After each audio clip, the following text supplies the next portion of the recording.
भगवान श्री कृष्ण कहते हैं कि कर्म कभी किसी को माफ नहीं करता, यह सिर्फ सही समय पर अपना न्याय सुनाता है। जो जैसा करता है वैसा भरता है, यही सृष्टि का अटल नियम है। इसलिए सदा अच्छे कर्म करो, क्योंकि समय तो बदलता ही है पर कर्मों का फल अटल रहता है। यह एक ऐसी सच्चाई है जो अनादि काल से चली आ रही है और जिसे कोई बदल नहीं सकता, वो है हमारे कर्म।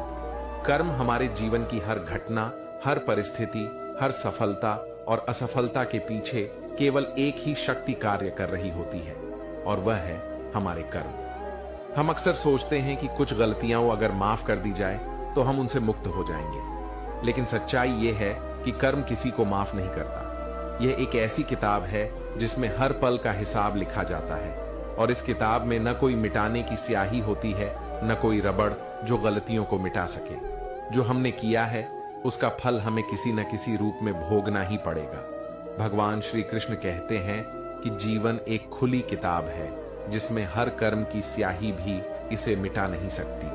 हम सोचते हैं कि कुछ गलतियां यदि माफ कर दी जाए तो उनका असर खत्म हो जाएगा, लेकिन सृष्टि का नियम अटल है।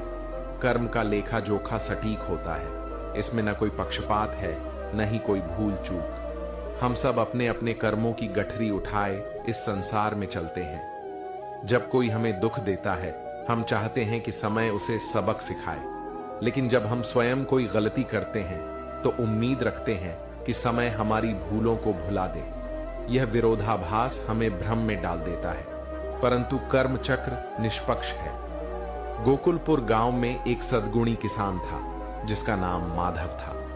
वह सदा सत्य बोलता, परिश्रम करता और दूसरों की सहायता करता, परंतु गांव का सेठ धनीराम उसका उपहास उड़ाता और कहता, इस दुनिया में भलाई का कोई मोल नहीं, पैसा ही सबसे बड़ा सत्य है। एक दिन माधव खेत से लौट रहा था तो रास्ते में उसे एक पोटली मिली। खोलकर देखा तो उसमें सोने के सिक्के थे। यह देखकर भी उसका मन डगमगाया नहीं। उसने तुरंत गांव के मुखिया को सूचना दी। जांच पड़ताल के बाद पता चला कि यह पोटली सेठ धनीराम की थी जो रास्ते में गिर गई थी। सेठ ने पोटली पाकर हंसते हुए कहा, माधव, तुम तो सच में मूर्ख हो, इतना सोना पाकर भी लौटा दिया। माधव मुस्कुराया और बोला, सेठ जी, मैं अपने कर्मों का लेखा जोखा साफ रखना चाहता हूं। जो मेरा नहीं वह मेरा कैसे हो सकता है। यह सुनकर सेठ हंसा और पोटली लेकर चला गया। लेकिन विधि का विधान देखिए, कुछ ही दिनों बाद सेठ का व्यापार डूब गया और उसे अपनी हवेली तक बेचनी पड़ी। दूसरी ओर माधव की ईमानदारी के चर्चे राजा तक पहुंचे। राजा ने माधव को अपने कृषि सलाहकार के रूप में नियुक्त कर दिया। अब वह गांव ही नहीं, पूरे राज्य में आदर और सुख के साथ जीवन व्यतीत करने लगा। कर्म का लेखा जोखा अचूक होता है। जो जैसा करता है उसे वैसा ही फल मिलता है, न समय से पहले न समय के बाद, बल्कि ठीक समय पर। गांव के एक छोटे से मंदिर में पंडित रमाकांत कथा सुना रहे थे। प्यारे भक्तों, कर्म कभी किसी को नहीं छोड़ता। जो जैसा करेगा वैसा ही भोगेगा। यह सृष्टि का अटल नियम है। गांव का सबसे अमीर जमींदार रघुनाथ प्रसाद भी वहां बैठा था। वह अपनी संपत्ति और शक्ति के कारण घमंडी और निर्दयी हो गया था। गरीबों से ऊंचे ब्याज पर कर्ज लेना, किसानों की जमीन हड़पना और उन्हें अपमानित करना उसकी आदत बन चुकी थी। कथा समाप्त होने के बाद रामलाल, एक गरीब किसान, पंडित जी के पास आया और बोला, पंडित जी, अगर सच में कर्म का न्याय होता है तो हमारे साथ इतना अन्याय क्यों हो रहा है।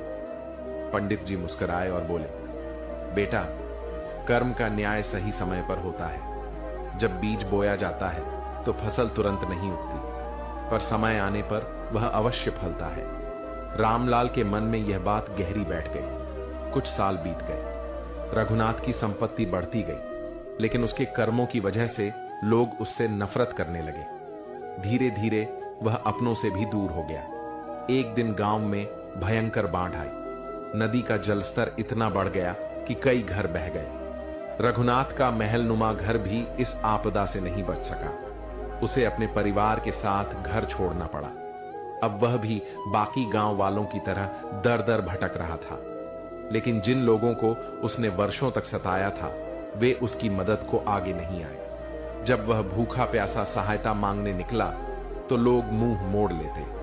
अंत में वह रामलाल के दरवाजे पर पहुंचा। जिसे कभी उसने अपमानित किया था आज उसी के सामने हाथ जोड़कर खड़ा था। रामलाल ने उसे अंदर बुलाया, खाना खिलाया और कहा, रघुनाथ बाबू, आपने अपने कर्मों का फल देख लिया।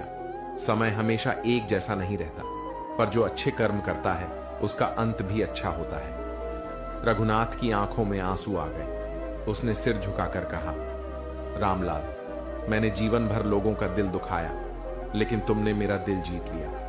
कर्म का न्याय अटल है, जो जैसा करेगा वैसा ही पाएगा। इसीलिए सदा अच्छे कर्म करें, क्योंकि समय बदल सकता है लेकिन कर्मों का फल निश्चित होता है। भगवान श्री कृष्ण ने भी गीता में कहा है, कोई अपराध क्षमा किया जा सकता है लेकिन उसके प्रभाव को मिटाया नहीं जा सकता। यदि आप किसी को अपमानित करते हैं और बाद में क्षमा मांग लेते हैं तो भी उस व्यक्ति के हृदय पर पड़ा घाव तुरंत नहीं मिटता। यह उसी प्रकार है जैसे एक दीवार में कील ठोंकी जाए और फिर निकाल दी जाए। कील तो निकल जाएगी पर निशान रह जाएगा। यदि कर्म का चक्र इतना ही अटल है तो क्या हम अपने बुरे कर्मों के प्रभाव से बच सकते हैं? उत्तर है हां, लेकिन केवल सत्कर्मों से। भगवान श्री कृष्ण कहते हैं कि मनुष्य से भूल होना स्वाभाविक है, लेकिन जो व्यक्ति अपनी भूल को स्वीकार कर उसके प्रायश्चित का मार्ग अपनाता है वही वास्तव में आत्मोन्नति की ओर बढ़ता है। प्रायश्चित केवल एक कर्म नहीं बल्कि आत्मा की शुद्धि का एक सुंदर साधन है। यह हृदय की कठोरता को कम कर उसे प्रेम, दया और करुणा से भर देता है। प्रायश्चित केवल दोष स्वीकार करना नहीं है, बल्कि यह एक आत्मिक प्रक्रिया है जिसमें व्यक्ति अपने किए गए गलत कार्यों की गहराई से अनुभूति करता है और उन्हें सुधारने का संकल्प लेता है। यह मन और आत्मा की वह पुकार है जो यह कहती है, मैंने भूल की, लेकिन अब मैं सही राह पर चलूंगा। भगवान श्री कृष्ण ने गीता में कहा है, कोई व्यक्ति अत्यंत पापी भी हो लेकिन सच्चे हृदय से मेरी भक्ति करे और सन्मार्ग पर चले तो वह साधु समान है। किसी भी गलती को सुधारने के लिए सबसे पहला कदम आत्मस्वीकार है। जब तक हम अपनी भूल को स्वीकार नहीं करते तब तक वह हमारे भीतर विष के समान जड़ें जमाए रहती है। आत्मस्वीकार का अर्थ है सच्चाई का सामना करना, अपने अहंकार को त्यागना और स्वयं को सुधारने की इच्छा रखना। जब हम अपनी गलतियों का पश्चाताप करते हैं तो मन हल्का हो जाता है और भीतर से एक पवित्र ऊर्जा का संचार होने लगता है। प्रायश्चित केवल शब्दों में नहीं बल्कि कर्मों में दिखना चाहिए। जब हम बार बार अच्छे कार्य करते हैं तो हमारे भीतर के नकारात्मक संस्कार समाप्त होने लगते हैं। जब व्यक्ति सच्चे हृदय से पश्चाताप करता है तो ईश्वर उसे नया अवसर प्रदान करते हैं। उनका प्रेम अनंत है, वे केवल हृदय की शुद्धता को देखते हैं। यदि हमने किसी को कष्ट दिया है तो हमें उसका हृदय पूर्वक प्रायश्चित करना चाहिए। यदि किसी का अपमान किया है तो प्रेम पूर्वक उसे सम्मान देना चाहिए। और यदि किसी भी प्रकार से स्वयं के जीवन में दोष उत्पन्न किया है तो भगवान की शरण में जाकर प्रेम, सेवा और भक्ति का मार्ग अपनाना चाहिए। जो व्यक्ति प्रायश्चित और आत्मस्वीकार को हृदय से अपना लेता है उसका जीवन एक कमल के समान खिल उठता है, कीचड़ में रहकर भी निर्मल और सुंदर। हर बुरे कर्म का प्रभाव अच्छे कर्मों द्वारा कम किया जा सकता है। जीवन एक दर्पण के समान है। हम जो कर्म इसमें अंकित करते हैं वही परावर्तित होकर हमारे पास लौटते हैं। यदि हमने कभी कोई भूल की हो या अज्ञानवश कोई बुरा कर्म किया हो तो उसका प्रभाव हमारे जीवन में किसी न किसी रूप में अवश्य आता है। लेकिन इस संसार में कोई भी अंधकार इतना घना नहीं कि प्रकाश उसे मिटा न सके। हर बुरे कर्म का प्रभाव अच्छे कर्मों द्वारा कम किया जा सकता है, क्योंकि प्रेम, दया और सद्भाव के प्रकाश में अंधकार टिक नहीं सकता। कर्मों का सिद्धांत अटल और न्याय संगत है। यह वही है जो हमें गीता में श्री कृष्ण सिखाते हैं। सत्कर्मों से जीवन में शांति आती है और पापों से अशांति। जिस प्रकार आग को पानी से शांत किया जा सकता है, उसी प्रकार बुरे कर्मों के प्रभाव को अच्छे कर्मों से संतुलित किया जा सकता है। सत्कर्म केवल पुण्य अर्जित करने का साधन नहीं, बल्कि आत्मा की शुद्धि का उपाय भी है। जब हम सच्चे हृदय से किसी के लिए कुछ अच्छा करते हैं, तो वह कर्म हमें भी भीतर से पवित्र करता है। यह उसी प्रकार है जैसे एक सुगंधित पुष्प न केवल संसार को सुगंधित करता है, बल्कि स्वयं भी उस सुगंध में महकता है। जो व्यक्ति सच्चे मन से अपनी भूलों को सुधारने का प्रयास करता है, उस पर ईश्वर की कृपा अवश्य होती है। भगवान श्री कृष्ण ने भी कहा है, जब कोई व्यक्ति सन्मार्ग की ओर बढ़ता है, तो मैं उसे शक्ति और संबल प्रदान करता हूं। अतः हमें अपने जीवन को प्रकाश से भरना चाहिए। यदि अतीत में कोई गलती हुई है, तो उसे अच्छे कर्मों से संतुलित करें और जीवन को प्रेम, सेवा और भक्ति की मधुर धारा में प्रवाहित करें। यही जीवन का सबसे सुंदर सत्य है। सत्कर्मों से ही हम अपने कर्मों को निर्मल बना सकते हैं। जीवन एक पावन धारा के समान है, जो हमारे कर्मों के अनुसार निर्मल या मलिन होती जाती है। हमारे विचार, शब्द और कार्य सब मिलकर हमारे भाग्य की रूपरेखा बनाते हैं। यदि हम अपने अतीत में कुछ ऐसे कर्म कर बैठे हैं जो हमारे हृदय को बोझिल बना रहे हैं, तो इसका एकमात्र समाधान सत्कर्मों की राह अपनाना है। यही जीवन का सबसे सुंदर सत्य है। सत्कर्मों से ही हम अपने कर्मों को निर्मल बना सकते हैं। जिस प्रकार सूरज की किरणें अंधकार को मिटा देती हैं, वैसे ही सत्कर्म हमारे भीतर के दोषों को नष्ट कर सकते हैं। बुरे कर्मों का प्रभाव स्थायी नहीं होता। यदि हम अपने जीवन को सेवा, प्रेम और भक्ति से भर दें, तो धीरे धीरे पुराने पाप भी क्षीण हो जाते हैं। यदि मनुष्य बार बार पुण्य कर्म करता है, तो धीरे धीरे उसके पुराने दोष क्षीण होने लगते हैं। यह ठीक वैसे ही है जैसे किसी गंदे पात्र को बार बार स्वच्छ जल से धोया जाए, तो वह पुनः चमक उठता है।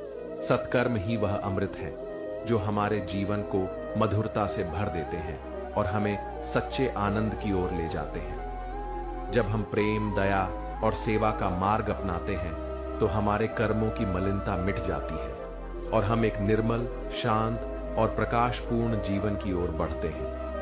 यही जीवन का परम सत्य है। सत्कर्मों से आत्मा की पवित्रता और आनंद की प्राप्ति। श्री कृष्ण कहते हैं, जब हम स्वयं को ईश्वर के चरणों में समर्पित कर देते हैं, तो हमारे कर्मों की जड़ें धीरे धीरे कटने लगती हैं।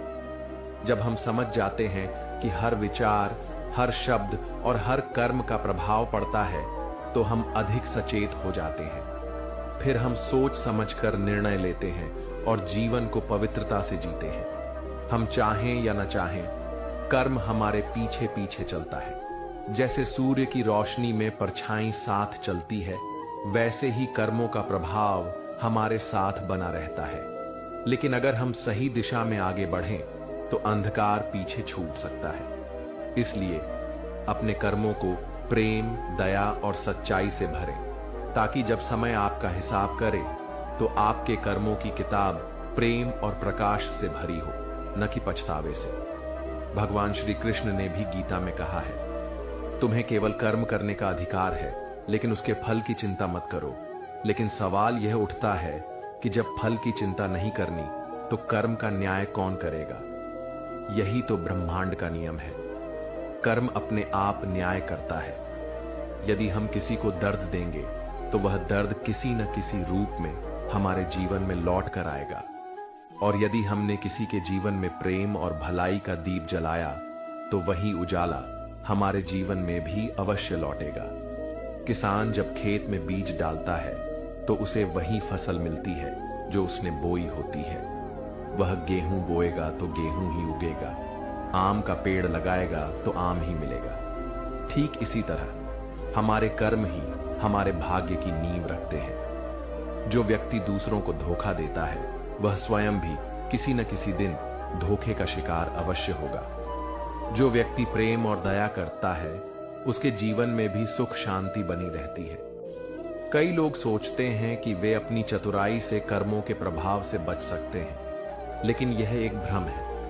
हम चाहे कहीं भी चले जाएं, चाहे कितनी भी ऊंचाई पर पहुंच जाए, कर्म हमारे साथ चलता रहेगा। जैसे हमारी परछाई हमें कभी नहीं छोड़ती, वैसे ही हमारे कर्म भी हमें कभी नहीं छोड़ते। अगर आज हमने किसी का अपमान किया तो यह निश्चित है कि भविष्य में हमें भी अपमान सहना पड़ेगा। अगर आज हमने किसी को सहारा दिया तो यह तय है कि जब हम कमजोर होंगे तो हमें भी सहारा मिलेगा। यदि कर्म कभी माफ नहीं होते तो क्या हम अपने पुराने कर्मों का प्रभाव कम कर सकते हैं? हाँ, बिल्कुल कर सकते हैं। इसके लिए हमें अपने वर्तमान कर्मों को सुधारना होगा। संसार में कुछ भी स्थायी नहीं है, न धन, न यश, न रिश्ते, न जीवन। लेकिन एक चीज जो कभी नहीं मिटती वह है हमारे कर्मों का प्रभाव। कर्म कभी किसी को माफ नहीं करता, यह वही लौटाता है जो हमने संसार को दिया है। इसलिए हमें हर पल यह ध्यान रखना चाहिए कि हम क्या कर रहे हैं, क्या बोल रहे हैं और क्या सोच रहे हैं। आज हम जिस रास्ते पर चल रहे हैं वही तय करेगा कि हमारा कल कैसा होगा। इसलिए जीवन में हमेशा सच्चाई, प्रेम और सेवा का मार्ग अपनाएं। याद रखें, कर्मों का लेखा जोखा कभी गलत नहीं होता। जय श्री कृष्ण। इस लोक में सुख मिलता है न परलोक में। किसी के प्रति अंधा प्रेम मत करो, क्योंकि जरूरत से ज्यादा लगाव इंसान को कमजोर बना देता है। अनुमान मन की कल्पना होती है, लेकिन अनुभव असली सबक सिखाता है।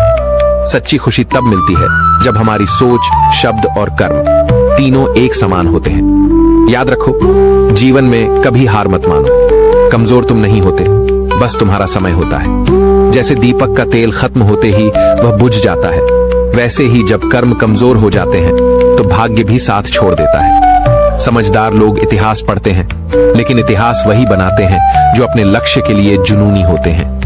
अगर तुम्हें दुनिया में अपनी पहचान बनानी है तो अपने सपनों के लिए जिद्दी बनो। जब इंसान जन्म लेता है तब उसके पास सिर्फ सांस होती है, कोई नाम नहीं। लेकिन जब वह दुनिया से जाता है तो नाम रह जाता है, मगर सांस नहीं। इसी सांस और नाम के बीच की यात्रा को ही जीवन कहते हैं। कान्हा कहते हैं, जब तुम्हारा मन भक्ति में डूबने लगे तो समझ लेना कि यह तुम्हारा चुनाव नहीं, बल्कि भगवान का तुम्हें चुनना है। ईश्वर केवल राह दिखाते हैं, लेकिन उस राह पर चलना तुम्हारा काम है। अगर तुम खुद ही चलने को तैयार नहीं तो फिर ईश्वर को दोष देना बेकार है। हर इंसान में अलग अलग खूबियां और कमजोरियां होती हैं। मछली जंगल में नहीं दौड़ सकती और शेर पानी में राजा नहीं बन सकता। इसका मतलब यह नहीं कि वे किसी से कम है, बल्कि हमें यह समझना चाहिए कि हर किसी की अपनी जगह, अपनी अहमियत होती है। इसलिए सभी का सम्मान करो। भगवान से भी बड़े माता पिता होते हैं, क्योंकि भगवान सुख दुख दोनों देते हैं, लेकिन माता पिता हमेशा हमारी ढाल बनकर खड़े रहते हैं। जैसे नींबू की एक बूंद हजारों लीटर दूध को खराब कर देती है, वैसे ही इंसान का अहंकार भी सबसे मजबूत रिश्तों को खत्म कर सकता है। एक बार डाली से टूटा हुआ फूल फिर नहीं जुड़ सकता, लेकिन अगर डाली मजबूत हो तो उस पर फिर से नए फूल जरूर खिल सकते हैं। खोया हुआ समय वापस नहीं आता, लेकिन हम बीते हुए पलों को नहीं लौटा सकते, पर हौसले और विश्वास के साथ आने वाले पलों को खूबसूरत जरूर बना सकते हैं। अपनों की हद पार हो जाए तो धर्म के लिए खड़े हो जाओ। महाभारत हमें सिखाता है कि जब अपनों ने सारी हदें पार कर दी तो अपनों के खिलाफ शस्त्र उठाना भी धर्म बन जाता है। कुछ रिश्ते दिल से जुड़ते हैं, कुछ घमंड से टूटते हैं। हर साल दिवाली से पहले एक कबाड़ी वाला ऐसा भी आना चाहिए जो टूटे हुए दिल और फटी हुई यादें भी खरीद ले जाए। वापस ले आया डाकिया चिट्ठी मेरी, बोला पता सही था, मगर अब लोग बदल गए हैं। अकेले रहना कभी उतना दुखी नहीं करेगा जितना गलत इंसान के साथ रहना करेगा, क्योंकि कुछ लोग मिलकर बदल जाते हैं और कुछ लोगों से मिलकर जिंदगी बदल जाती है। यहाँ हर कोई दर्द मुफ्त में दे जाता है, लेकिन याद रखना, शांत रहो, तुम्हारा भी वक्त आएगा।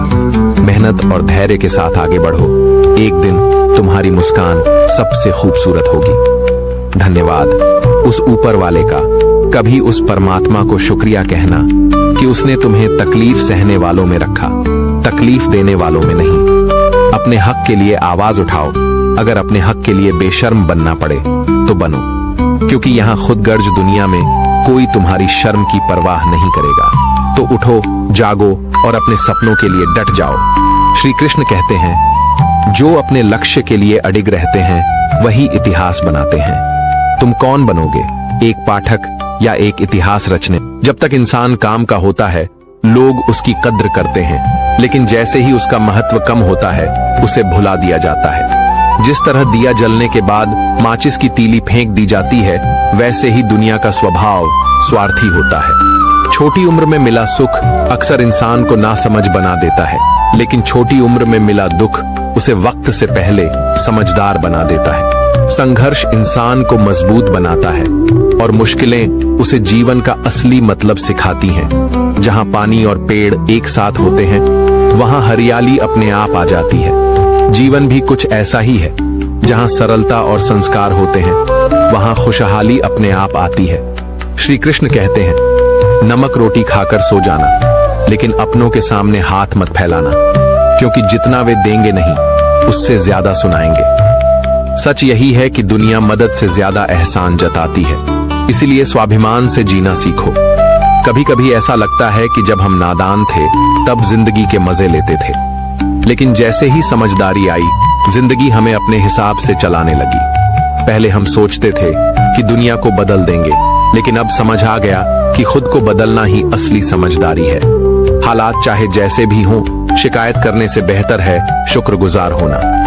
कई बार जिंदगी ऐसे मोड़ पर ले आती है जहां एक छोटा सा फैसला पूरी जिंदगी बदल सकता है। इसीलिए सोच समझकर हर कदम उठाना जरूरी है। कहते हैं भावनाएं अनमोल होती हैं, लेकिन कुछ लोग इनकी भी कीमत लगाने लगते हैं। जैसे भरोसा एक बार टूट जाए तो दोबारा जुड़ नहीं सकता, वैसे ही जो इंसान आंसुओं की वजह बने वो कभी अपना नहीं हो सकता। संघर्ष और बदलाव से घबराना इंसान की सबसे बड़ी कमजोरी होती है, लेकिन जो व्यक्ति बदलाव को स्वीकार करता है और संघर्ष को अपनी ताकत बना लेता है वो ही आगे बढ़ता है। समय सबसे बड़ा गुरु होता है। जो सबक वक्त सिखाता है वो कोई किताब नहीं सिखा सकती। किसी भी रिश्ते की अहमियत तब समझ आती है जब वह खो जाता है। इसलिए जब कोई तुम्हारी कदर न करे तो वहां ठहरने का कोई मतलब नहीं। ऊपर वाला जो देता है अगर उसकी कद्र नहीं की जाती तो एक दिन वह छीन भी लेता है, चाहे वह इंसान हो, वक्त हो या मौका। दुनिया ऐसी ही है। जब मन्नतें पूरी नहीं होती तो लोग भगवान तक बदल देते हैं। जब जरूरत खत्म हो जाती है तो अपने ही किरदार बदल देते हैं।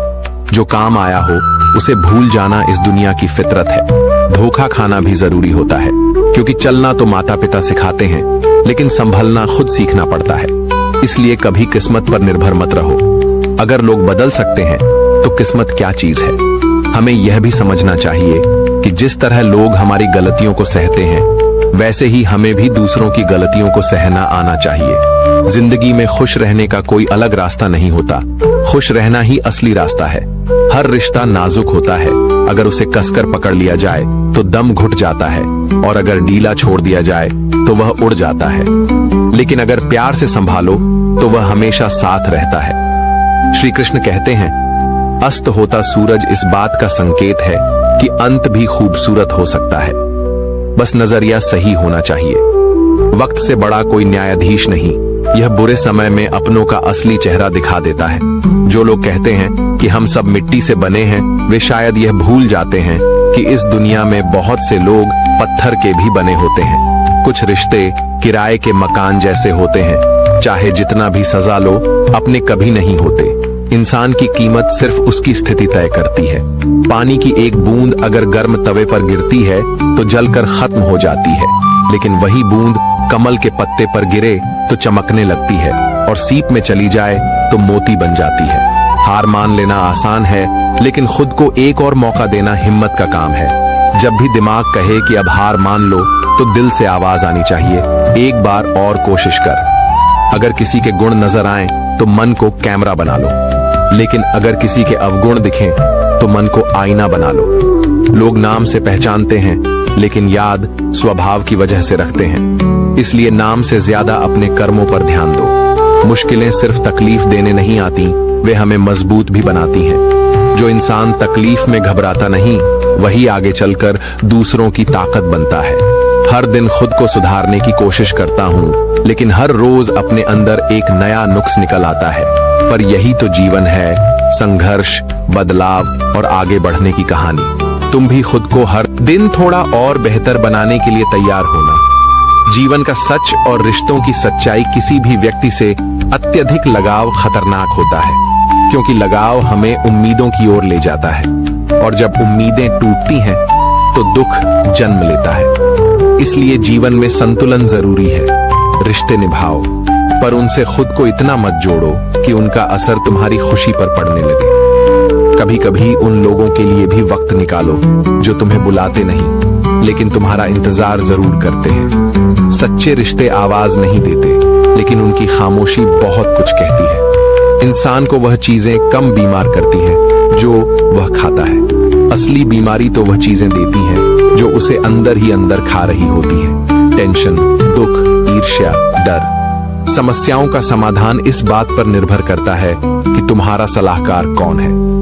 दुर्योधन शकुनी से सलाह लेता था और हार गया। अर्जुन श्री कृष्ण से सलाह लेता था और विजयी हुआ। इसीलिए सही मार्गदर्शक चुनना सबसे जरूरी है। मन में शंका का कोई इलाज नहीं, चरित्र का कोई प्रमाण नहीं, और शब्दों से तीखा कोई हथियार नहीं। अगर ऊंचा उठना है तो अपने अहंकार को निकालकर खुद को हल्का करो, क्योंकि वही ऊपर उठता है जो हल्का होता है। इच्छाओं का कोई अंत नहीं। एक इच्छा पूरी होती है तो दूसरी तुरंत जन्म ले लेती है। इसी असीमित लालसा के कारण इंसान कभी पूरी तरह संतुष्ट नहीं हो पाता। बीता हुआ कल हमें समझाने का मौका देता है, और आने वाला कल हमें नया जीवन जीने का। कठिन समय हर किसी की जिंदगी में आता है, लेकिन उस मुश्किल समय में भी मुस्कुराना ही असली समझदारी है। अगर तुम नीचे हो तो मेहनत ही तुम्हें ऊपर ले जाएगी, और अगर तुम ऊंचाई पर हो तो वहां टिके रहने के लिए भी मेहनत करनी पड़ेगी। मेहनत से कभी छुटकारा नहीं मिलेगा, क्योंकि मेहनत ही असली जीवन है। स्वर्ग में सब कुछ है पर मौत नहीं। गीता में सब कुछ है पर झूठ नहीं। दुनिया में सब कुछ है पर सुकून नहीं। इंसान में सब कुछ है पर सब्र नहीं। हम हर रोज कमाने जाते हैं, ना खुशी खरीद सकते हैं, ना गम बेच सकते हैं, फिर भी जीवन की दौड़ में लगे रहते हैं। बारिश में नहाना आसान है, लेकिन रोज नहाने के लिए हम बारिश के भरोसे नहीं बैठ सकते। इसी तरह कुछ चीजें भाग्य से मिल जाती हैं, लेकिन हमेशा भाग्य के भरोसे बैठना सही नहीं। कभी मेहनत से भी चीजें हासिल करनी पड़ती हैं। डर कर कभी कोई फैसला मत लेना, और फैसला लेने के बाद कभी मत डरना। अगर जीवन में तकलीफें न हो तो खुशी की कद्र नहीं होती।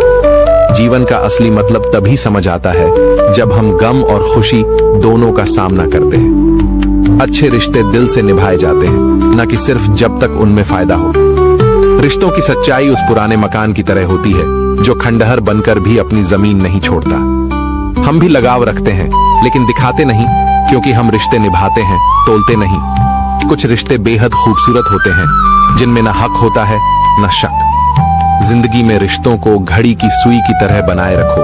कोई तेज चलता है, कोई धीमा, लेकिन सबसे जरूरी ये है कि वे जुड़े रहें। जैसे जैसे जिंदगी में आगे बढ़ोगे, माता पिता की हर बात सच लगने लगेगी। धन कमाना अच्छा है, पर दुआएं कमाना उससे भी ज्यादा जरूरी है, क्योंकि जहां पैसा काम नहीं आता वहां दुआएं आती हैं। अगर कोई तुमसे यह सोचकर नाराज है कि तुम उसे मना लोगे, तो उसकी यह गलतफहमी कभी मत टूटने देना। लोगों ने मुझसे पूछा, तुम हमेशा खुश कैसे रहते हो? मैंने कहा, क्योंकि मैं किसी की खुशी देखकर जलता नहीं, और अपना दुख किसी को बताता नहीं। चूहा पिंजरे में इसलिए फंसता है क्योंकि उसे यह समझ नहीं आता कि जो खाना उसे फ्री में मिल रहा है, उसके पीछे कोई चाल भी हो सकती है। इसलिए दुनिया में सभी पर भरोसा मत करो, पर जिसने तुम्हारा साथ दिया उसका साथ जरूर दो, और जिसने तुम्हें छोड़ा उसे छोड़ने में जरा भी संकोच मत करो। जरूरत पड़ने पर लोग बिना किसी रिश्ते के भी तुम्हारे करीब आ जाएंगे, और जब उनकी जरूरत खत्म हो जाएगी तो बने बनाए रिश्तों से मुंह मोड़ लेंगे। लोगों की बकवास का जवाब ना देने वाले को कमजोर मत समझना, क्योंकि समझदार लोग कीचड़ में पत्थर नहीं फेंकते। यही जीवन का असली सार है। संतुलन बनाए रखो, रिश्तों को निभाओ, पर खुद को इतना मजबूत बनाओ कि किसी के आने जाने से तुम्हारी खुशी पर असर न पड़े। संबंध और जल एक जैसे होते हैं, न कोई रंग न कोई रूप, लेकिन जीवन के लिए सबसे जरूरी। कभी कभी इंसान दूसरों को हौसला देते देते खुद अंदर से टूट जाता है, मगर वो यह भूल जाता है कि हर मुश्किल के पार एक रास्ता जरूर होता है, बस जरूरत है उसे तलाशने की। जब लोग तुम्हारी बुराई करें तो परेशान मत होना, क्योंकि वे दरअसल तुम्हें महत्व देना चाहते हैं, पर और कोई तरीका नहीं जानते। सफल वही होता है जो सफर की धूल को भी गुलाल समझकर आगे बढ़ता है। कुछ दरवाजे कभी बंद नहीं होते, बस हम उन्हें खटखटाना छोड़ देते हैं। भक्ति और विश्वास इतने गहरे होने चाहिए कि संकट तुम्हारे पास हो, पर चिंता भगवान को हो। पैसा और नमक दोनों जरूरी हैं, मगर ज्यादा हो जाएं तो जीवन का स्वाद बिगड़ जाता है। अंधेरे से डरने की जरूरत नहीं, असली खतरा उन लोगों से है जो तुम्हें अंधेरे में रखने की कोशिश करते हैं। बनावट, दिखावा और झूठी सजावट, यही तीन चीजें इंसानियत को गिराने का काम कर रही हैं। रिश्तों से उम्मीद रखना स्वार्थ नहीं, मगर सिर्फ अपेक्षाओं के लिए रिश्ते निभाना स्वार्थ जरूर है। आज इंसान के पास ईमेल तो है, मगर इंसानियत से कोई मेल नहीं। जब तक तुम खुद दर्द से ना गुजरो, तब तक किसी और के दर्द को पूरी तरह महसूस नहीं कर सकते। जितनी भीड़ बढ़ रही है इस दुनिया में, लोग उतने ही अकेले होते जा रहे हैं। समय के साथ साथ समझ की भी जरूरत होती है। खुद को किसी के साथ का आदी मत बनाओ, वरना तुम्हारी खुशियां किसी और की फुर्सत और मूड की मोहताज हो जाएंगी। अगर सच बोलने का शौक है तो अकेले चलने का हौसला भी रखना होगा। आम लोग मतलब की बात समझते हैं, मगर खास लोग बात का मतलब समझते हैं। हर समस्या के तीन ही समाधान होते हैं। 1. स्वीकार कर लो, 2. बदल दो, 3. या फिर छोड़ दो। किसी को दिल और भरोसा देने से पहले सोच लेना, क्योंकि लोग अक्सर इन्हें तोड़कर ही लौट आते हैं। रिश्ता उसी से बनाओ जो निभाने की समझ रखता हो। कर्म वह फसल है जिसे इंसान को हर हाल में काटना पड़ता है, इसलिए हमेशा अच्छे बीज बोना चाहिए ताकि फल भी अच्छा मिले। धोखा देना भी एक कर्ज है, जो एक दिन तुम्हें किसी और के हाथों से लौटकर जरूर मिलेगा। जहां कुछ नहीं कर सकते, वहां भी एक चीज जरूर करनी चाहिए, कोशिश। धन देखकर किसी से मत जुड़ो, उसका मन देखकर जुड़ो। पत्थर की असली कीमत तब समझ आती है जब सुनसान सड़क पर कुत्ते घेर लेते हैं।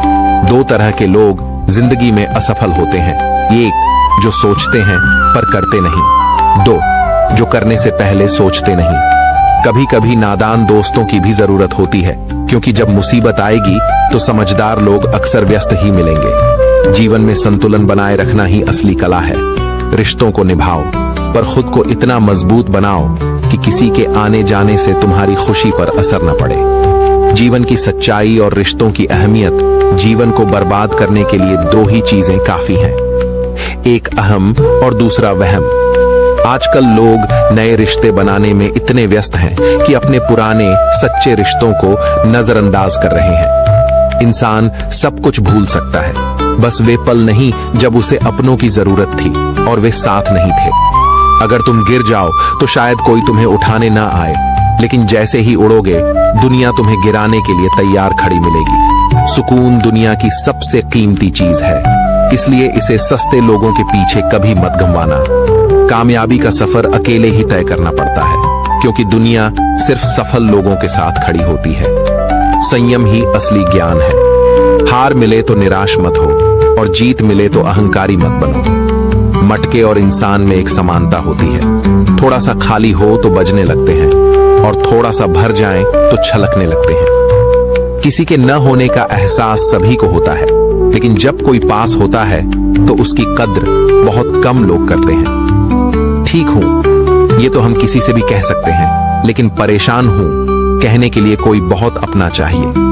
प्राण जाने के बाद शरीर श्मशान में जलता है, लेकिन रिश्तों में से प्रेम चला जाए तो इंसान भीतर ही भीतर जलता रहता है। कैमरे में खुशियां कैद तो हो जाती हैं, पर तस्वीरों के बाहर असल में मुस्कुराता शायद ही कोई है। जो लोग समय देखकर सम्मान देते हैं वे कभी अपने नहीं होते, क्योंकि समय देखकर तो केवल मतलब पूरे किए जाते हैं। इतना कमजोर मत बनो कि कोई तुम्हें तोड़ सके, बल्कि इतना मजबूत बनो कि तुम्हें तोड़ने वाला खुद ही टूट जाए। टेंशन, डिप्रेशन और बेचैनी उन्हीं को होती है जो खुद से ज्यादा दूसरों की फिक्र में डूबे रहते हैं। इच्छाएं, उम्मीदें और नाखून, इन्हें समय समय पर काटते रहना चाहिए, वरना यह दुख का कारण बनते हैं। दुआएं मिल जाएं, यही काफी है, क्योंकि दवाएं तो कीमत चुकाने पर मिल ही जाती हैं। कभी कभी मजबूती से पकड़ी हुई उंगलियां भी छूट जाती हैं, क्योंकि रिश्ते ताकत से नहीं, दिल से निभाए जाते हैं। हर दोस्ती के पीछे कोई न कोई मकसद जरूर छिपा होता है, यह सच भी है और हकीकत भी। समय से पहले मिली कोई भी चीज अपना मूल्य खो देती है, और समय के बाद मिली चीज अपना महत्व। जो लोग छोटी छोटी मुश्किलों से हार मान लेते हैं, वे कभी जीत का स्वाद नहीं चख सकते। जो थोड़ा सा हिम्मत दिखाते हैं, सफलता उन्हीं के कदम चूमती है। मुझे हाथों की लकीरों पर नहीं, बल्कि लकीरें बनाने वाले पर भरोसा है।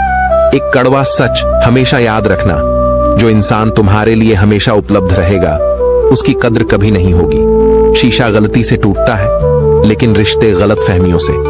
दुनिया सिर्फ उन्हीं का हालचाल पूछती है जो पहले से ही खुश हैं। जिन्हें जरूरत होती है, उनके नंबर भी खो जाते हैं।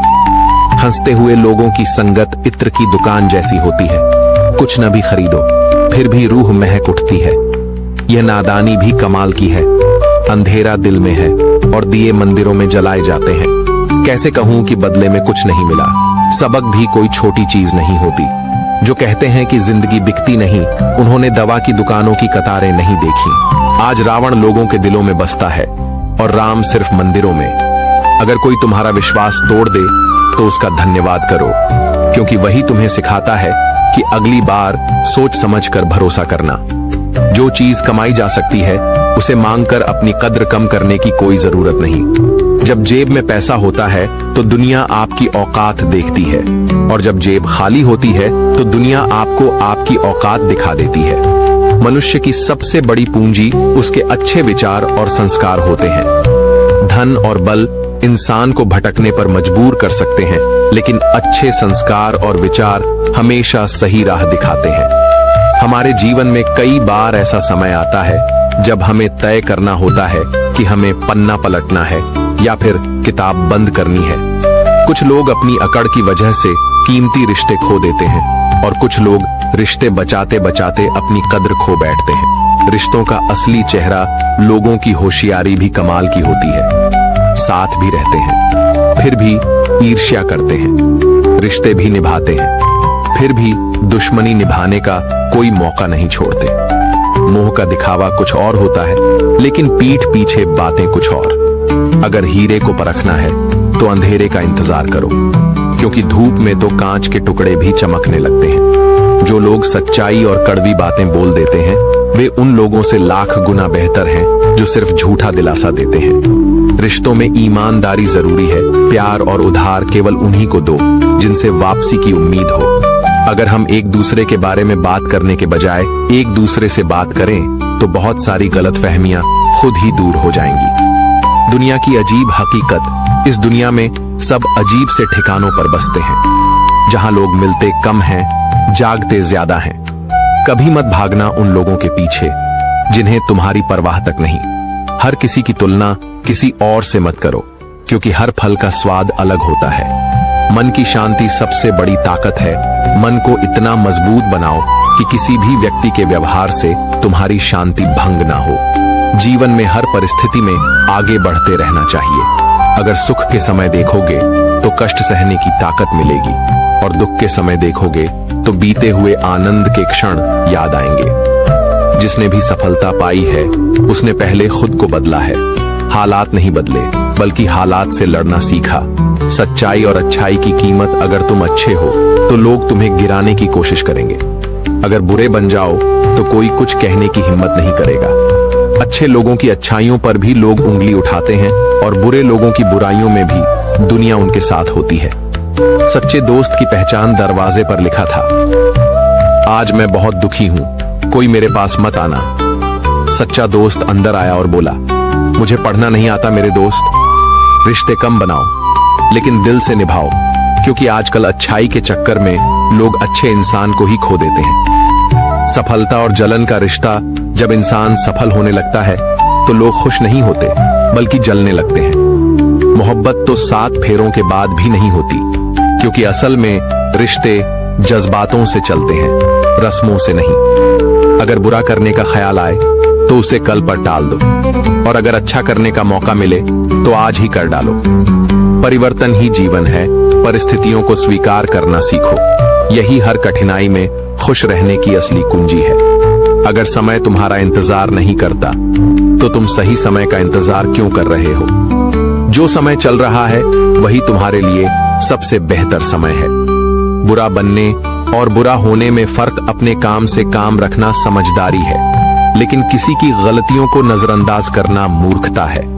बड़ी बड़ी मुश्किलें झेलने वाले अक्सर छोटी छोटी बातों पर टूट जाते हैं। अच्छाई की हद मत पार करो, अच्छे बनो, लेकिन इतने भी नहीं कि लोग तुम्हारी अच्छाइयों का फायदा उठाने लगे। झूठ इसलिए बिक जाता है क्योंकि सच को खरीदने की सबकी औकात नहीं होती। सच बोलोगे तो अकेले रह जाओगे। अगर तुम चुपचाप सहन करोगे तो लोग कहेंगे तुम बहुत अच्छे इंसान हो, लेकिन अगर सच बोल दोगे तो लोग कहेंगे तुमसे बुरा कोई नहीं। रिश्तों की असली परिभाषा रिश्ते अपने आप से अच्छे होने चाहिए, बाकी दुनिया को तुमसे ज्यादा फर्क नहीं पड़ता। अगर रिश्तों की जड़ें मजबूत हैं तो दूरी कोई मायने नहीं रखती। अक्सर वही रिश्ते लंबे चलते हैं जो जमाने की जगह जज्बातों की कद्र करते हैं। किसी भी रिश्ते में जाने के 2 ही नतीजे होते हैं, या तो तुम्हें एक अच्छा इंसान मिल जाएगा या एक अच्छा सबक। परखने वालों से ज्यादा समझने वालों के साथ रहो। बोलने की भी कीमत चुकानी पड़ती है और चुप रहने की भी। दान करने से सिर्फ पैसा जाता है, लक्ष्मी नहीं। घड़ी बंद करने से सिर्फ समय रुकता है, जिंदगी नहीं। झूठ छुपाने से झूठ छिपता है, सच नहीं। जीवन को समझो, परिस्थितियों को नहीं। जीवन कठिन तब लगता है जब हम खुद को बदलने के बजाय परिस्थितियों को बदलने की कोशिश करते हैं। उम्र बढ़ने के साथ साथ आंखें कमजोर जरूर हो जाती हैं, लेकिन लोगों को पहचानने की ताकत बढ़ जाती है। सच्चा मित्र और बुरा मित्र। एक जंगली जानवर सिर्फ तुम्हारे शरीर को नुकसान पहुंचा सकता है, लेकिन एक बुरा मित्र तुम्हारी सोच और भविष्य को तबाह कर सकता है। गरीबों को खुश करने के लिए महंगे तोहफों की जरूरत नहीं होती, बस थोड़ा सा प्यार ही काफी होता है। जिंदगी का असली सच, कोई अपनी जिंदगी काट रहा है और कोई जिंदगी जी रहा है। इंसान कितना भी अमीर हो, तकलीफ बेच नहीं सकता और सुकून खरीद नहीं सकता। यही तो असली जिंदगी है, किस्मत लेकर आना और कर्म लेकर जाना। श्री कृष्ण कहते हैं, जो सत्य और धर्म के मार्ग पर चलता है वही जीवन के असली अर्थ को समझता है। हर परीक्षा, हर संघर्ष हमें कुछ नया सिखाने के लिए आता है। बस हमें विश्वास रखना है अपने कर्मों और ईश्वर की कृपा पर। समझता है वह कभी भी बेकार नहीं बैठता, कभी इंतजार नहीं करता, बिना कुछ किए ही अपने जीवन को बेहतर बनाना। जो व्यक्ति जिम्मेदारी लेता है वह अपना भाग्य स्वयं लिखता है। वह अपना काम पूरा करता है ईमानदारी के साथ, जिससे उसे संतुष्टि और खुशी। हम सभी अपने जीवन में बहुत सारी गलतियां करते हैं, लेकिन वह व्यक्ति जो अपनी जिम्मेदारियों को समझता हो या जिम्मेदारी लेता है, अपनी गलतियों के लिए कभी दूसरों को दोष नहीं देता, बल्कि वह अपनी गलतियों को स्वीकार करता है और उन्हें कभी न दोहराने की सीख देता है। इस दुनिया में सभी नकारात्मक लोग और जो लोग अपनी जिम्मेदारियों से भागते हैं, जब भी उनके साथ कुछ बुरा होता है वे दूसरों को दोष देते हैं। जब कुछ अच्छा होता है तो ज्यादातर लोग तुरंत उसका श्रेय ले लेते हैं, लेकिन बहुत कम लोग हैं जो जब वे कोई गलती करते हैं तो अपनी जिम्मेदारी स्वीकार करते हैं। जो व्यक्ति अपनी जिम्मेदारी समझता है वह कभी दूसरों पर आरोप लगाना। कई लोगों को देखा है, जब भी उनके साथ कुछ गलत होता है तो वे अपने जैसे अन्य लोगों पर दोषारोपण करना शुरू कर देते हैं। माता पिता, मित्र, ईश्वर, रिश्तेदार, ग्रह, तारे, गुरु, भाग्य। ऐसे लोग बहुत खतरनाक होते हैं क्योंकि वे हर काम में शॉर्टकट ढूंढते हैं। यदि वे सफल होना चाहते हैं तो उन्हें शॉर्टकट की तलाश करें। वे मन में बड़े बड़े सपने बुनते देखे हैं, लेकिन जब उनसे कुछ करने को कहा जाता है वे इसके लिए कोई कदम नहीं उठाएंगे, न ही अपनी जिम्मेदारी समझते हैं।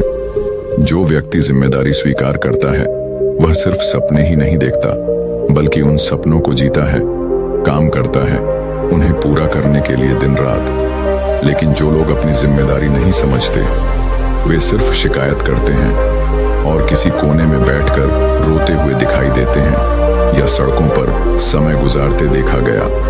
हम इस देश के अच्छे नागरिक तभी बन सकते हैं जब हम अपना बोझ स्वयं उठाने के लिए तैयार हों। जब हमें कोई काम सौंपा जाता है और हम किसी और से यह काम करने को कहते हैं और दूसरा तीसरे व्यक्ति को, तीसरा दूसरे को, चौथा व्यक्ति, तो वह काम बस गोल गोल घूमता रहेगा।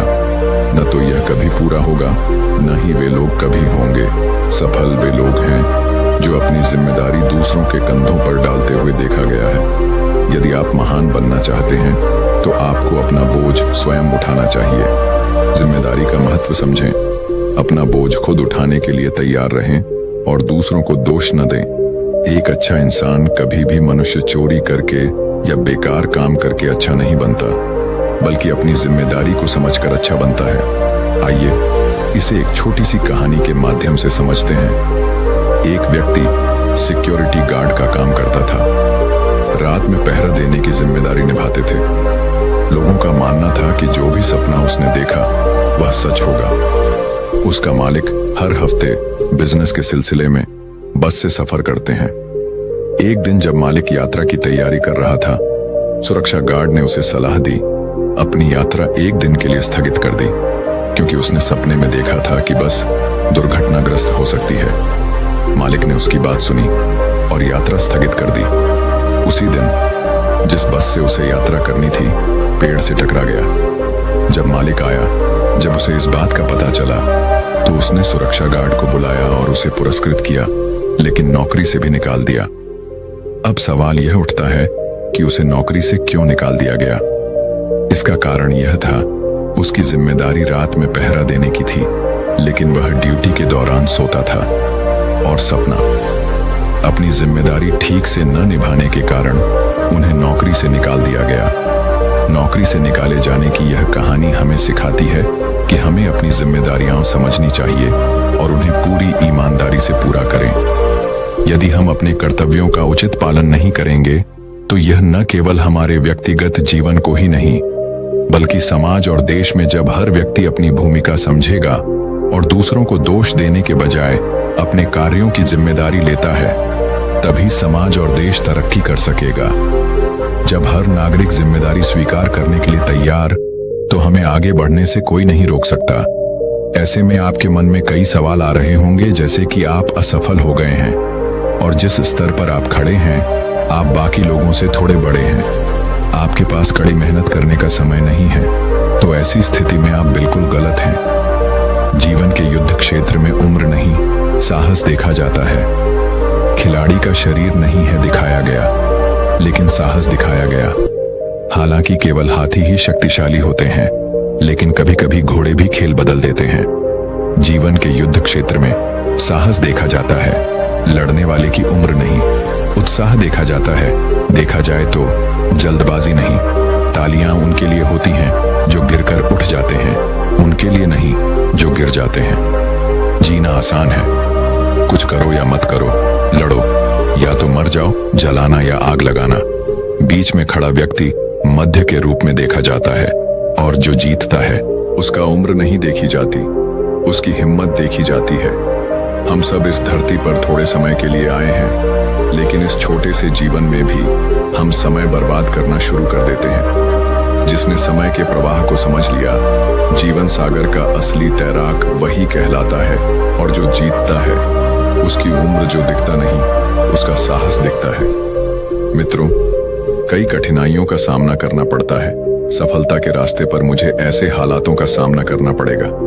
आपको ऐसी 5 बातें बताते हैं जिन्हें जानकर आपका मुश्किलें थोड़ी कम होंगी। सबसे पहले, आपको पता होना चाहिए आपकी मंजिल क्या है। जब आपको अपनी मंजिल का पता नहीं होता तो यह यात्रा करना असंभव है। इसलिए पहले आप तय करें कि आपको क्या करना है, आपकी मंजिल क्या है, और अपनी मंजिल तक पहुंचने का सही रास्ता कैसे खोजें, और फिर अपनी यात्रा तय करें। इस यात्रा पर जाने से पहले आपका लक्ष्य केवल यही होना चाहिए।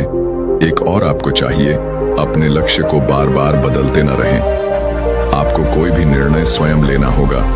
ठीक से सोच विचार कर एक समय में अपना एक लक्ष्य निर्धारित करें और उस लक्ष्य को प्राप्त करने के लिए आपको कड़ी मेहनत और लगन से काम करना होगा। मुझे ये भी करना है, मुझे वो भी करना है, या मुझे ये करना चाहिए था, या मुझे ये करना चाहिए था।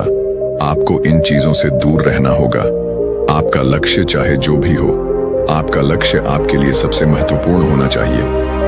आंतरिक विवेक यह बताना काफी है कि आप कब जब आप गलत होते हैं और जब आप सही होते हैं। लोग चिंतन को अपने जीवन का हिस्सा बनाएं और हर कदम सोच समझ कर उठाओ। दूसरों से सलाह लेने के बजाय अपने दिल की सुनो और खुद फैसला करो आप क्या गलत कर रहे हैं और क्या सही कर रहे हैं। इसलिए अपनी कमियों का आकलन करें और अपने अंदर एक शिक्षक को भी जन्म दो जो आपकी योग्यताओं की सराहना करता है और आपको सही मार्गदर्शन देता है।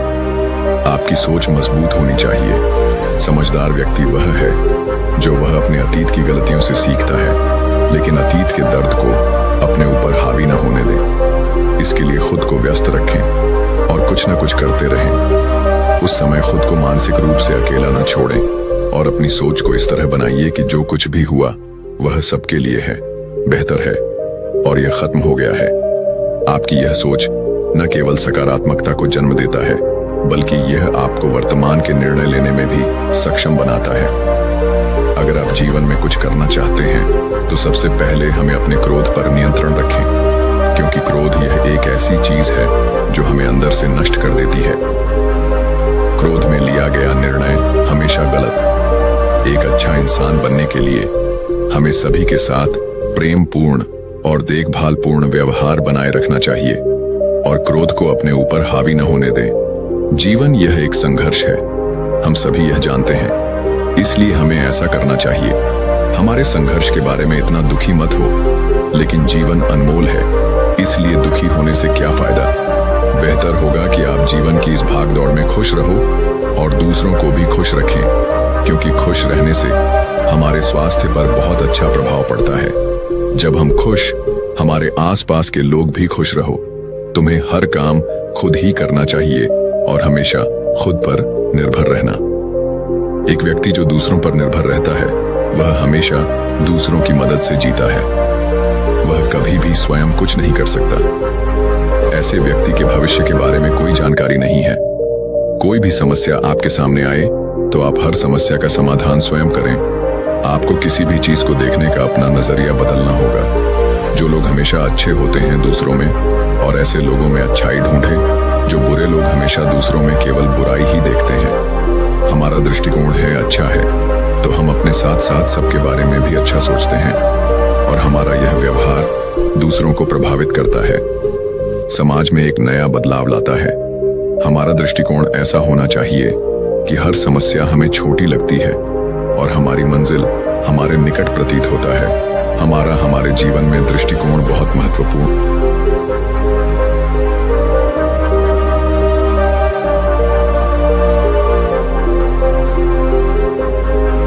दिल की आवाज जब बोझिल हो जाए और मन के भीतर ऐसा शोर गूंजे जो बाहर की हर आवाज को दबा दे, तब समझ लेना चाहिए कि चिंता ने दिल की दीवारों पर डेरा डाल लिया है। जीवन की दौड़ में हम आगे तो बढ़ते हैं, मगर भीतर से टूटते चले जाते हैं। हर दिन की शुरुआत एक नई उम्मीद के साथ होती है, लेकिन रात होते होते वही उम्मीदें सवाल बनकर सामने खड़ी हो जाती हैं। कोई चिंता धन की होती है, कोई रिश्तों की, कोई भविष्य की होती है, कोई अपने अस्तित्व को लेकर ही उलझन में रहता है। चिंता न दिखती है, न सुनाई देती है, लेकिन इसका असर इतना गहरा होता है कि सबसे पहले मुस्कान छीनती है, फिर नींद और आखिरकार मन की शांति। हम कहते हैं हम ठीक हैं, लेकिन अकेले में यही चिंता आंखों से बह जाती है।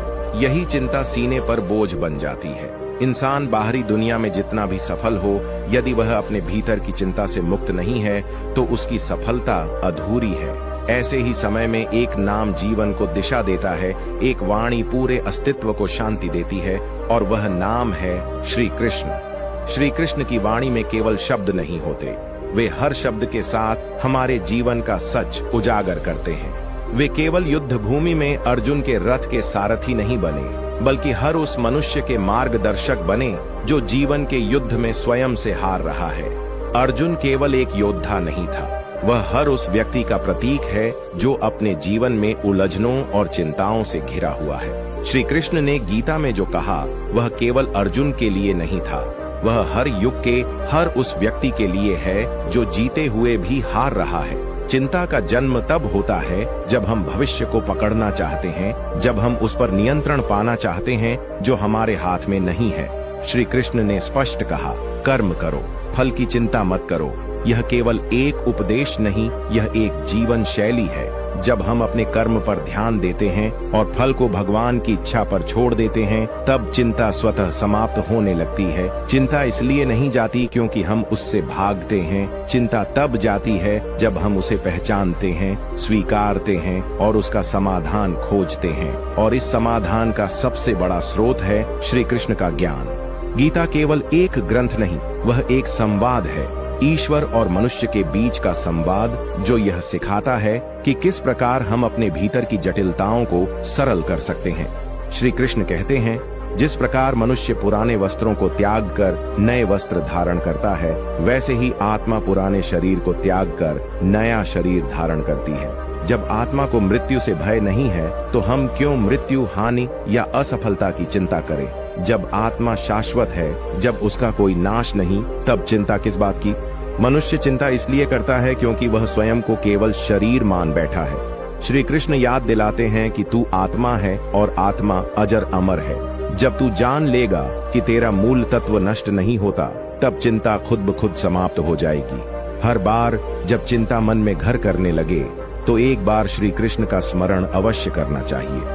वह स्मरण मात्र से ही भीतर कुछ शांत होने लगता है। श्री कृष्ण की वाणी जैसे किसी माँ की गोद हो, जहाँ सिर रखकर सारा दर्द बह जाए, जहाँ आंसुओं की भाषा बिना कहे समझ ली जाए। श्री कृष्ण ने कभी यह नहीं कहा कि जीवन में संघर्ष नहीं होगा। उन्होंने केवल यह कहा कि संघर्ष के समय चिंता मत करना, क्योंकि जब तू सच्चे मन से प्रयास करेगा तो मैं स्वयं तेरे साथ रहूंगा। यह वादा नहीं था, यह सत्य था, है और रहेगा। श्री कृष्ण ने गीता में बताया कि जो मन को जीत लेता है वही सच्चा विजेता है। चिंता का मूल कारण ही मन की हार है। जब मन हमारा मालिक बन जाता है तो हम चिंता के अधीन हो जाते हैं, लेकिन जब हम मन को अपना सेवक बना लेते हैं तब हम चिंता से ऊपर उठ जाते हैं। जिसे श्री कृष्ण ने स्थित प्रज्ञ कहा, वह वही व्यक्ति है जो सुख दुख, लाभ हानि, जय पराजय में सम रहता है। वह जो न अधिक खुश होता है न अधिक उदास। यही संतुलन चिंता का अंत है, क्योंकि चिंता तब होती है जब हम किसी एक भाव में उलझ जाते हैं और संतुलन खो बैठते हैं। श्री कृष्ण कहते हैं, न तू इस संसार में कुछ लेकर आया है, न तू कुछ लेकर जाएगा। तू केवल एक माध्यम है, एक पात्र है। जब तू यह समझ जाएगा कि तू सब कुछ नियंत्रित नहीं कर सकता, तब तू चिंता करना छोड़ देगा, और जब तू चिंता छोड़ देगा तब तू वास्तव में जीना शुरू करेगा। यदि जीवन में शांति चाहिए तो श्री कृष्ण को अपने जीवन का केंद्र बनाओ। जब मन बार बार उलझे तो गीता का एक श्लोक भी पढ़ लेना, वह श्लोक जीवन की दिशा बदल देगा। श्री कृष्ण कहते हैं, जिसने मुझे जान लिया वह हर भय से मुक्त हो गया, और जब भय नहीं तो चिंता भी नहीं। जब भी लगे कि अब और नहीं सहा जा रहा, तब आंखें बंद करके श्री कृष्ण को पुकारो। कहो, हे मधुसूदन, हे दयानिधान, इस मन को अपने ज्ञान से भर दो। तब देखना, जिस चिंता ने रातों की नींद छीनी है वह खुद नींद बनकर आंखों में बस जाएगी। जो लोग कहते हैं कि चिंता जीवन का हिस्सा है, वे श्री कृष्ण को नहीं जानते, क्योंकि जिसने श्री कृष्ण को जाना उसने चिंता को पहचाना, स्वीकारा और उसे त्याग दिया, और जिसने त्याग दिया वह मुक्त हो गया। श्री कृष्ण की सबसे बड़ी कृपा यही है कि वे केवल रास्ता नहीं दिखाते, वे उस रास्ते पर हमारे साथ चलते भी हैं। जब हम गिरते हैं तब वे थामते हैं, जब हम डरते हैं तब वे मुस्कुराते हैं और कहते हैं, तू क्यों घबरा रहा है, मैं हूं ना। श्री कृष्ण के होते हुए चिंता करना वैसे ही है जैसे दीपक के सामने अंधेरे की कल्पना करना। यदि तूने श्री कृष्ण को अपनाया है तो समझ ले, तू चिंता से ऊपर उठ चुका है। अब केवल प्रेम है, सेवा है, भक्ति है और शांति है। श्री कृष्ण की वाणी केवल शांति नहीं देती, वह साहस भी देती है। जब अर्जुन युद्ध के मैदान में अपने ही अपनों को देखकर विचलित हो गया, तब श्री कृष्ण ने उसे केवल हथियार उठाने को नहीं कहा, बल्कि यह भी समझाया कि जो युद्ध धर्म के लिए हो उस पर चिंता करना अधर्म है। यह संदेश केवल अर्जुन के लिए नहीं था, यह हर उस व्यक्ति के लिए था जो अपने जीवन के धर्म को समझे बिना चिंता में डूबा बैठा है। जीवन में कितने ही मोड़ ऐसे आते हैं जहां निर्णय कठिन हो जाता है, जहां मन पीछे हटना चाहता है। तब श्री कृष्ण की यही वाणी भीतर से सुनाई देती है, खड़े हो जाओ, यह समय पीछे हटने का नहीं है। चिंता हमें कमजोर करती है और श्री कृष्ण हमें याद दिलाते हैं कि हम कमजोर नहीं हैं। वे कहते हैं, तू वह आत्मा है जिसे कोई अस्त्र काट नहीं सकता, कोई अग्नि जला नहीं सकती, कोई जल भिगो नहीं सकता और कोई वायु सुखा नहीं सकती। जब तू स्वयं अमर है तो चिंता जैसे नाशवान भाव का असर तुझ पर क्यों हो। श्री कृष्ण ने गीता में बताया कि जो भी होता है वह ईश्वर की इच्छा से होता है, जो होगा वह भी उसी की इच्छा से होगा, तू केवल अपना कर्तव्य कर। जब यह भाव जीवन में उतरता है तब चिंता समाप्त हो जाती है। तब हर दिन एक नई शुरुआत बन जाता है, हर क्षण एक अवसर बन जाता है। कभी कभी हम सोचते हैं कि सब कुछ हमारे नियंत्रण में है और जब वैसा नहीं होता तो चिंता जन्म लेती है। लेकिन श्री कृष्ण हमें समझाते हैं कि यह संपूर्ण ब्रह्मांड भी एक परम शक्ति के अधीन है और हम उसी की लीला का एक छोटा सा हिस्सा हैं। जब तू इस ब्रह्म ज्ञान को समझेगा तब तू चिंता को धारण नहीं करेगा बल्कि उसे त्याग देगा। मनुष्य को सबसे अधिक चिंता तब होती है जब वह भविष्य को पकड़ने का प्रयास करता है। श्री कृष्ण बार बार समझाते हैं कि भविष्य की चिंता करके तू वर्तमान को बर्बाद करता है और जब वर्तमान नष्ट होता है तो भविष्य भी असफल हो जाता है। इसलिए वर्तमान में जी, अपने कर्म को श्रेष्ठ बना, क्योंकि यही तेरा धर्म है। श्री कृष्ण कहते हैं कि जो हुआ अच्छा हुआ, जो हो रहा है अच्छा हो रहा है, जो होगा वह भी अच्छा ही होगा। यह कोई सांत्वना नहीं, यह जीवन का गूढ़ सत्य है। क्योंकि मनुष्य केवल देखता है जो उसकी आंखें दिखाती हैं, लेकिन श्री कृष्ण देखते हैं जो समय की गहराइयों में छिपा होता है। उनके दृष्टिकोण से सब कुछ न्यायपूर्ण और उद्देश्यपूर्ण होता है। जब भी चिंता आए तो केवल यह सोच लेना कि जो मेरे साथ हो रहा है वह मेरी भलाई के लिए ही हो रहा है।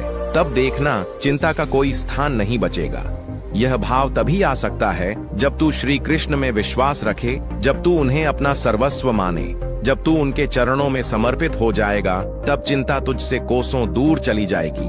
कई बार जीवन में ऐसा लगता है कि हम अकेले पड़ गए हैं, कोई हमारी बात समझने वाला नहीं, कोई हमारे दुख को महसूस करने वाला नहीं। लेकिन श्री कृष्ण कहते हैं, मैं हर उस भक्त के साथ हूँ जो मुझे प्रेम से पुकारता है। चिंता तभी तक रहती है जब तक हम अकेले होते हैं। जब श्री कृष्ण साथ हो जाते हैं तो अकेलापन समाप्त हो जाता है और साथ ही चिंता भी। श्री कृष्ण केवल युद्ध नहीं सिखाते, वे भीतर की शांति भी सिखाते हैं। वे केवल शक्ति नहीं देते, वे करुणा भी देते हैं। वे केवल ज्ञान नहीं देते, वे प्रेम भी देते हैं। और यही प्रेम, यही करुणा, यही ज्ञान मिलकर हमें चिंता से मुक्त करते हैं।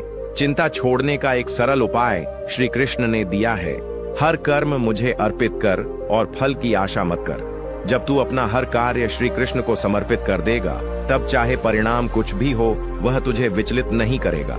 तू जान लेगा कि यह श्री कृष्ण की इच्छा थी और उस इच्छा में भी तेरा कल्याण छिपा है। श्री कृष्ण के चरणों में समर्पण का अर्थ है हर चिंता, हर भय, हर असमर्थता को उन्हीं को सौंप देना। यह वही भाव है जो एक शिशु में होता है। जब वह माँ की गोद में होता है तो उसे कोई चिंता नहीं होती, क्योंकि उसे विश्वास होता है कि माँ सब संभाल लेगी। ठीक वैसे ही जब तू श्री कृष्ण की गोद में बैठ जाएगा, तब चिंता का कोई स्थान नहीं बचेगा। जो लोग दिन रात चिंता में घुले जा रहे हैं, जो हर क्षण किसी न किसी डर में जी रहे हैं, उन्हें श्री कृष्ण की वाणी को केवल सुनना नहीं, उसे आत्मसात करना चाहिए, उसे अपने जीवन का हिस्सा बनाना चाहिए। गीता को पढ़ना केवल एक धार्मिक कार्य नहीं, वह एक मानसिक चिकित्सा है। वह जीवन की दवाओं में सबसे प्रभावशाली औषधि है। जिसे जीवन में शांति चाहिए, उसे श्री कृष्ण को अपने हृदय में बसाना ही होगा।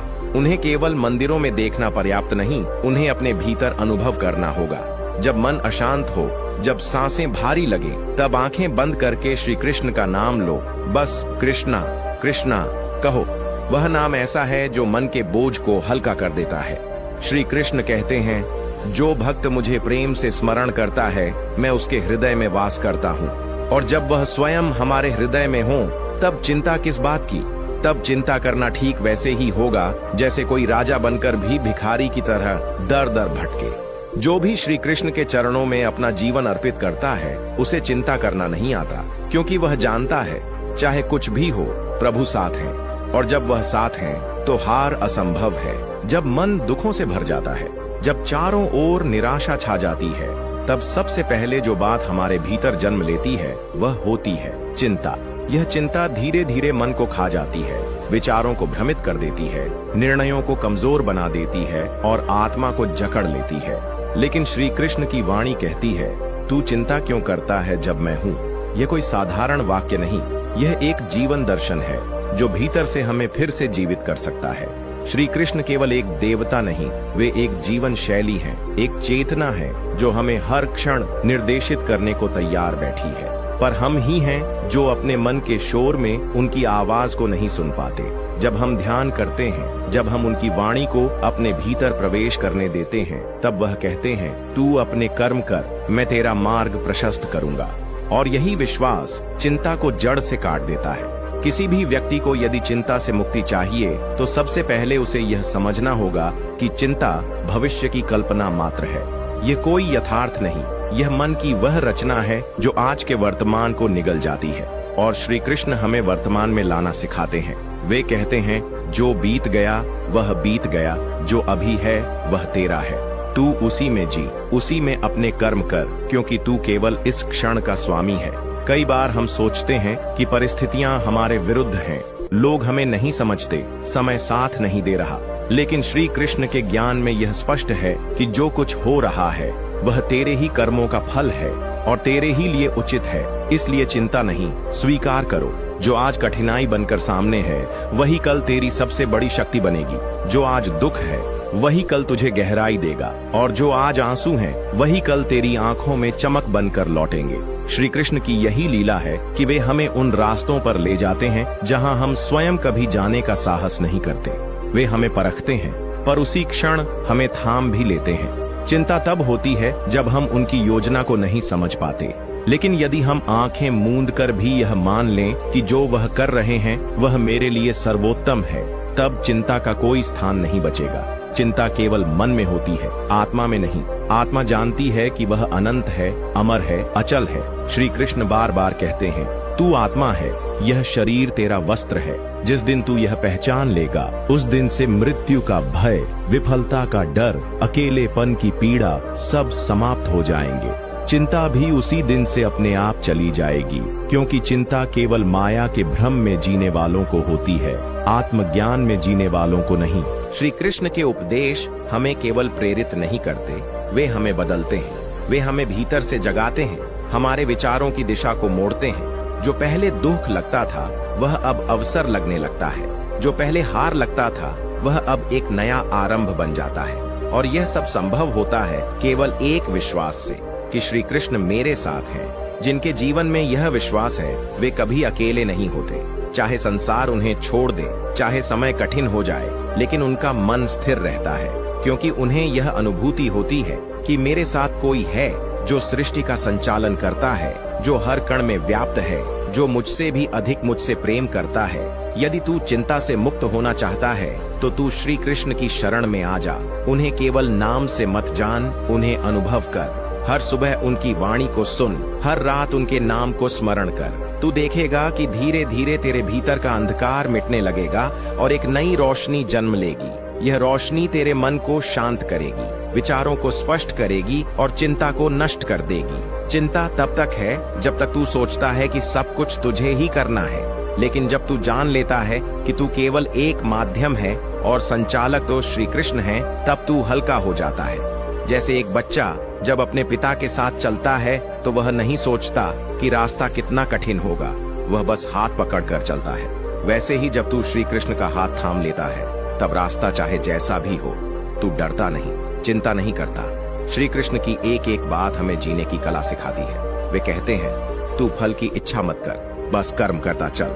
यह वाक्य केवल एक उपदेश नहीं, यह जीवन का सूत्र है, क्योंकि फल की इच्छा ही चिंता की जड़ है। जब फल को पकड़ने की चाह होती है तब हर विफलता चुभती है, हर देरी बेचैन करती है, हर बाधा बड़ी लगती है। लेकिन जब केवल कर्म की भावना होती है तब हर अनुभव एक यात्रा बन जाता है और चिंता विलीन हो जाती है। जो लोग आज परेशान हैं, जो जीवन में शांति की तलाश कर रहे हैं, उन्हें चाहिए कि वे कुछ देर अकेले बैठें, अपनी सांसों को महसूस करें और श्री कृष्ण का नाम लें। उन्हें कोई जटिल पूजा नहीं करनी, केवल प्रेम से श्री कृष्ण को याद करना है। और जब यह स्मरण भीतर से होगा, तब मन में एक मीठी सी शांति उतरने लगेगी।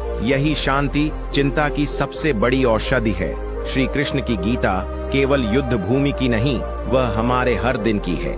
वह हमारी सुबह की शुरुआत में भी है, हमारे कठिन निर्णयों में भी है, हमारे रिश्तों में भी है, हमारी भावनाओं में भी है।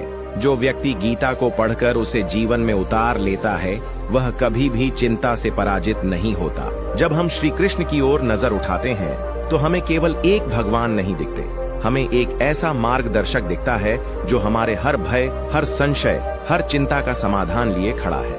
उनकी आंखों में करुणा है, उनके शब्दों में शक्ति है और उनके मौन में भी एक ऐसा संदेश छिपा है जो जीवन को संपूर्णता देता है। चिंता तब टूटती है जब भरोसा बनता है, और भरोसा तब बनता है जब आत्मा श्री कृष्ण के चरणों में विश्राम करती है। जैसे किसी घने जंगल में कोई खो गया हो और अचानक उसे एक दिशा सूझ जाए, वैसे ही जब जीवन के अंधकार में श्री कृष्ण का स्मरण होता है, तो आत्मा को राह मिलती है। हम सब जीवन की उलझनों में उलझे हुए हैं। किसी को नौकरी की चिंता है, किसी को रिश्तों की, किसी को स्वास्थ्य की और किसी को अपने भविष्य की। लेकिन क्या यह सब हमारे नियंत्रण में है? श्री कृष्ण स्पष्ट कहते हैं कि नहीं। जो तेरे हाथ में है वह तेरा कर्म है, बाकी सब मेरी जिम्मेदारी है। यह विचार मात्र ही हमें मुक्त कर देता है। जब एक बच्चा किसी ज्ञानी पिता के साथ होता है, तो वह भोजन, सुरक्षा या मार्ग की चिंता नहीं करता, क्योंकि उसे पता होता है कि मेरा पिता सब संभाल लेगा। श्री कृष्ण भी वही पिता हैं जो हमारी आत्मा का भार अपने कंधों पर उठाते हैं, पर जब तक हम उन्हें पुकारते नहीं, वे मौन रहते हैं। इसलिए चिंता से मुक्ति का पहला उपाय है श्री कृष्ण को स्मरण करना। उनका स्मरण कोई जप या अनुष्ठान भर नहीं, वह एक आंतरिक जुड़ाव है। जब आप सुबह उठते हैं और सबसे पहले अपने मन में यह भाव लाते हैं कि जो होगा वह श्री कृष्ण की इच्छा से होगा, तब चिंता आपके पास आने से पहले ही नष्ट हो जाती है। क्योंकि जहाँ श्री कृष्ण का नाम होता है, वहाँ शांति स्वतः ही प्रवाहित होने लगती है। कभी कभी हम सोचते हैं कि हमने बहुत प्रयास किए, फिर भी फल नहीं मिला। वहाँ भी श्री कृष्ण हमें यही सिखाते हैं कि फल पर तेरा अधिकार नहीं, केवल कर्म पर है। यह वाणी जीवन को एक नई दृष्टि देती है। जब आप केवल कर्म करते हैं बिना फल की अपेक्षा के, तब चिंता स्वयं ही पीछे हट जाती है। चिंता का मूल कारण ही यह है कि हम भविष्य को नियंत्रित करना चाहते हैं, जबकि श्री कृष्ण कहते हैं कि भविष्य मेरा है, तेरा नहीं। जिनके मन में श्री कृष्ण की उपस्थिति होती है, वे हर परिस्थिति में स्थिर रहते हैं। चाहे संसार उन्हें स्वीकार करे या नकारे, वे अपने भीतर की शांति को नहीं खोते, क्योंकि उन्हें यह बोध होता है कि यह संसार परिवर्तनशील है, पर श्री कृष्ण अचल हैं। उनकी कृपा में कोई उतार चढ़ाव नहीं। जो आज दुख दे रही है, वही परिस्थिति कल तुम्हें उस स्थिति तक पहुंचाएगी जहां से तुम अपने पुराने दुखों को आभार की दृष्टि से देखोगे। श्री कृष्ण बार बार कहते हैं, तू आत्मा है, न तुझसे कुछ घटा है, न तुझ में कुछ जोड़ा जा सकता है। जब तू यह पहचान लेगा कि तू शरीर नहीं है, तब तुझसे कोई कुछ छीन नहीं सकता, और जब कुछ छीन ही नहीं सकता, तो डर क्यों, चिंता क्यों? चिंता का सबसे बड़ा कारण यह है कि हम अपने आप को सीमित समझते हैं। हम सोचते हैं कि हम केवल यह शरीर हैं, हमारी पहचान केवल हमारे नाम, काम और रिश्तों से है। लेकिन श्री कृष्ण की वाणी कहती है कि तू इन सब से परे है, तू ब्रह्म का अंश है, तू अनंत है, तू अजेय है, तू शाश्वत है। जब इस पहचान का बोध होता है, तब भीतर एक गूंज उठती है, मैं चिंता नहीं करूंगा, क्योंकि जो भी होगा वह मेरे लिए सर्वोत्तम होगा। कभी कभी हम दूसरों की तुलना में घिर जाते हैं। किसी का जीवन आगे बढ़ रहा है, हमें लगता है कि हम पीछे छूट गए। यह तुलना भी चिंता को जन्म देती है। लेकिन श्री कृष्ण का संदेश स्पष्ट है, हर आत्मा की यात्रा अलग है। तू अपने पथ पर चल, किसी और की चाल को देखकर अपने पग मत डगमगाने दे। जब यह भाव मन में आता है, तब तुलना मिट जाती है और साथ ही चिंता भी। श्री कृष्ण की वाणी केवल जीवन के प्रश्नों का उत्तर नहीं, वह जीवन का उद्देश्य भी है। वे हमें बताते हैं कि तेरा जन्म केवल भौतिक सफलताओं के लिए नहीं हुआ, तू आया है आत्मा की पूर्णता के लिए। और जब यह पूर्णता तेरा लक्ष्य बनती है, तब चिंता जैसे विचार बेमानी हो जाते हैं। क्योंकि अब तुझे यह समझ आने लगता है कि हर सुख दुख, हर हानि लाभ, हर मिलन वियोग केवल उस पूर्णता की ओर तुझे ले जाने वाले चरण हैं। जीवन में जब तू इस दृष्टि से देखने लगता है, तब तू हर कठिनाई को एक आशीर्वाद मानने लगता है। श्री कृष्ण कहते हैं कि तू विश्वास रख, जो तुझे चाहिए वह तुझे समय पर मिलेगा, जो तुझे नहीं मिला वह तेरा था ही नहीं। यह सोच भीतर की सभी हलचलों को शांत कर देती है। आज संसार में चिंता इतनी बढ़ गई है क्योंकि मनुष्य बाहर की दुनिया को ही सब कुछ मान बैठा है। वह भूल गया है कि उसकी आत्मा ही सबसे बड़ा खजाना है। श्री कृष्ण कहते हैं, जिसने आत्मा को जान लिया उसने सब कुछ जान लिया, और जिसने यह जान लिया वह चिंता कैसे कर सकता है। जब जीवन की गति तेज होती है और हृदय की धड़कनों में असमंजस की लहरें उठती हैं, तब मनुष्य स्वयं को बड़ा अकेला महसूस करता है। चारों ओर लोग होते हैं, बातें होती हैं, रिश्ते होते हैं, लेकिन फिर भी आत्मा को वह शांति नहीं मिलती जिसकी उसे तलाश होती है। ऐसा क्यों? क्योंकि वह सब कुछ बाहर ढूंढ रहा होता है, सुकून, समाधान और सबसे बढ़कर अपने अस्तित्व का उत्तर। लेकिन श्री कृष्ण हमें भीतर देखने का निर्देश देते हैं। वे कहते हैं, तू अपने भीतर झांक, तुझे मैं वहीं मिलूंगा, और जहां मैं मिल जाऊं वहां चिंता टिक नहीं सकती। श्री कृष्ण की यह वाणी, यह दर्शन, यह चेतावनी नहीं, यह आश्वासन है। वे हमें धमकाते नहीं, वे हमें सिखाते हैं और हर बार प्रेम से समझाते हैं कि चिंता तब आती है जब तू मेरे स्थान पर स्वयं को बिठा देता है। तू अपने आप को कर्ता मानता है, नियंता मानता है, और जब तुझे पता चलता है कि तुझसे कुछ भी नियंत्रित नहीं हो रहा, तब तू घबरा जाता है। लेकिन जब तू यह स्वीकार करता है कि जो भी हो रहा है वह मेरी योजना है, तब तेरी सारी चिंता समाप्त हो जाती है। जीवन में कई बार ऐसा होता है जब हम बार बार एक ही प्रश्न पूछते हैं, कब मिलेगा, कैसे होगा, क्या मैं सही हूँ? ये प्रश्न हमारी आत्मा को थका देते हैं। लेकिन श्री कृष्ण कहते हैं, प्रश्न करना बुरा नहीं, पर उनका उत्तर बाहर मत ढूंढ, मेरे भीतर आ, मैं तुझे उत्तर दूंगा। श्री कृष्ण वह प्रकाश हैं जो अंधकार में दिखता नहीं, बल्कि अंधकार को ही नष्ट कर देता है। जब तू उन्हें अपने भीतर आमंत्रित करता है, तब तेरे सारे भय, भ्रम और चिंता स्वयं ही निकलने लगते हैं। क्योंकि जहाँ भरोसा होता है वहाँ भय नहीं टिकता, और जहाँ श्री कृष्ण होते हैं वहाँ भरोसा स्वाभाविक हो जाता है। जब अर्जुन रणभूमि में खड़ा था, उसके मन में भी भय था, संशय था, चिंता थी। उसने अपने हाथ नीचे कर दिए थे, वह लड़ना नहीं चाहता था, पर श्री कृष्ण ने उसे ज्ञान दिया, और वह ज्ञान केवल युद्ध के लिए नहीं था, वह हर मनुष्य के भीतर के युद्ध के लिए था। अर्जुन का युद्ध केवल बाहरी शत्रुओं से नहीं था, वह अपने ही विचारों से लड़ रहा था। ठीक वैसे ही हम भी आज अपने भीतर के द्वंद्व से लड़ रहे हैं। कुछ पाना है, कुछ खोने से डर है, कुछ अनिश्चित है। श्री कृष्ण ने अर्जुन से कहा था, तेरा अधिकार केवल कर्म पर है, फल पर नहीं। और यही वाणी आज भी हमारे लिए जीवनदायिनी है। अगर हम इस वाणी को अपने जीवन में उतार लें, तो चिंता की कोई जगह ही नहीं रह जाती, क्योंकि अब हम केवल कर्म करते हैं, परिणाम की परवाह नहीं करते। और जब परवाह नहीं होती तो डर भी नहीं होता। जब जीवन बार बार तुम्हें घेर लेता है, जब चारों ओर से समस्याएं तुम्हें तोड़ने लगती हैं, जब रिश्ते, हालात और अपने ही लोग समझ से बाहर हो जाते हैं, तब मन सबसे पहले बेचैन होता है। यही बेचैनी धीरे धीरे चिंता का रूप ले लेती है, और चिंता फिर जीवन की सबसे बड़ी कैद बन जाती है। पर क्या कभी सोचा है कि जो तू चिंता करता है वह वास्तव में घटित होता है या नहीं? और जो घटता है क्या वह हमेशा बुरा ही होता है? श्री कृष्ण कहते हैं, जो तू सोचता है वैसा नहीं होता, जो मैं चाहता हूँ वही होता है, और जो मैं चाहता हूँ वह तेरे लिए सबसे उचित होता है। बस यही बात यदि तू दिल से समझ ले, तो चिंता तुझे छू भी नहीं पाएगी। तू जब भी किसी मुश्किल में हो, जब भी कोई बात तेरे मन को भीतर तक हिला दे, तो कुछ पल के लिए आंखें बंद कर और श्री कृष्ण का नाम ले। बस इतना कह, हे नंदलाल, जो हो रहा है उसे मैं समझ नहीं पा रहा, पर तुझे सौंप रहा हूँ। और फिर देख कैसे तेरे मन में धीरे धीरे स्थिरता उतरने लगती है।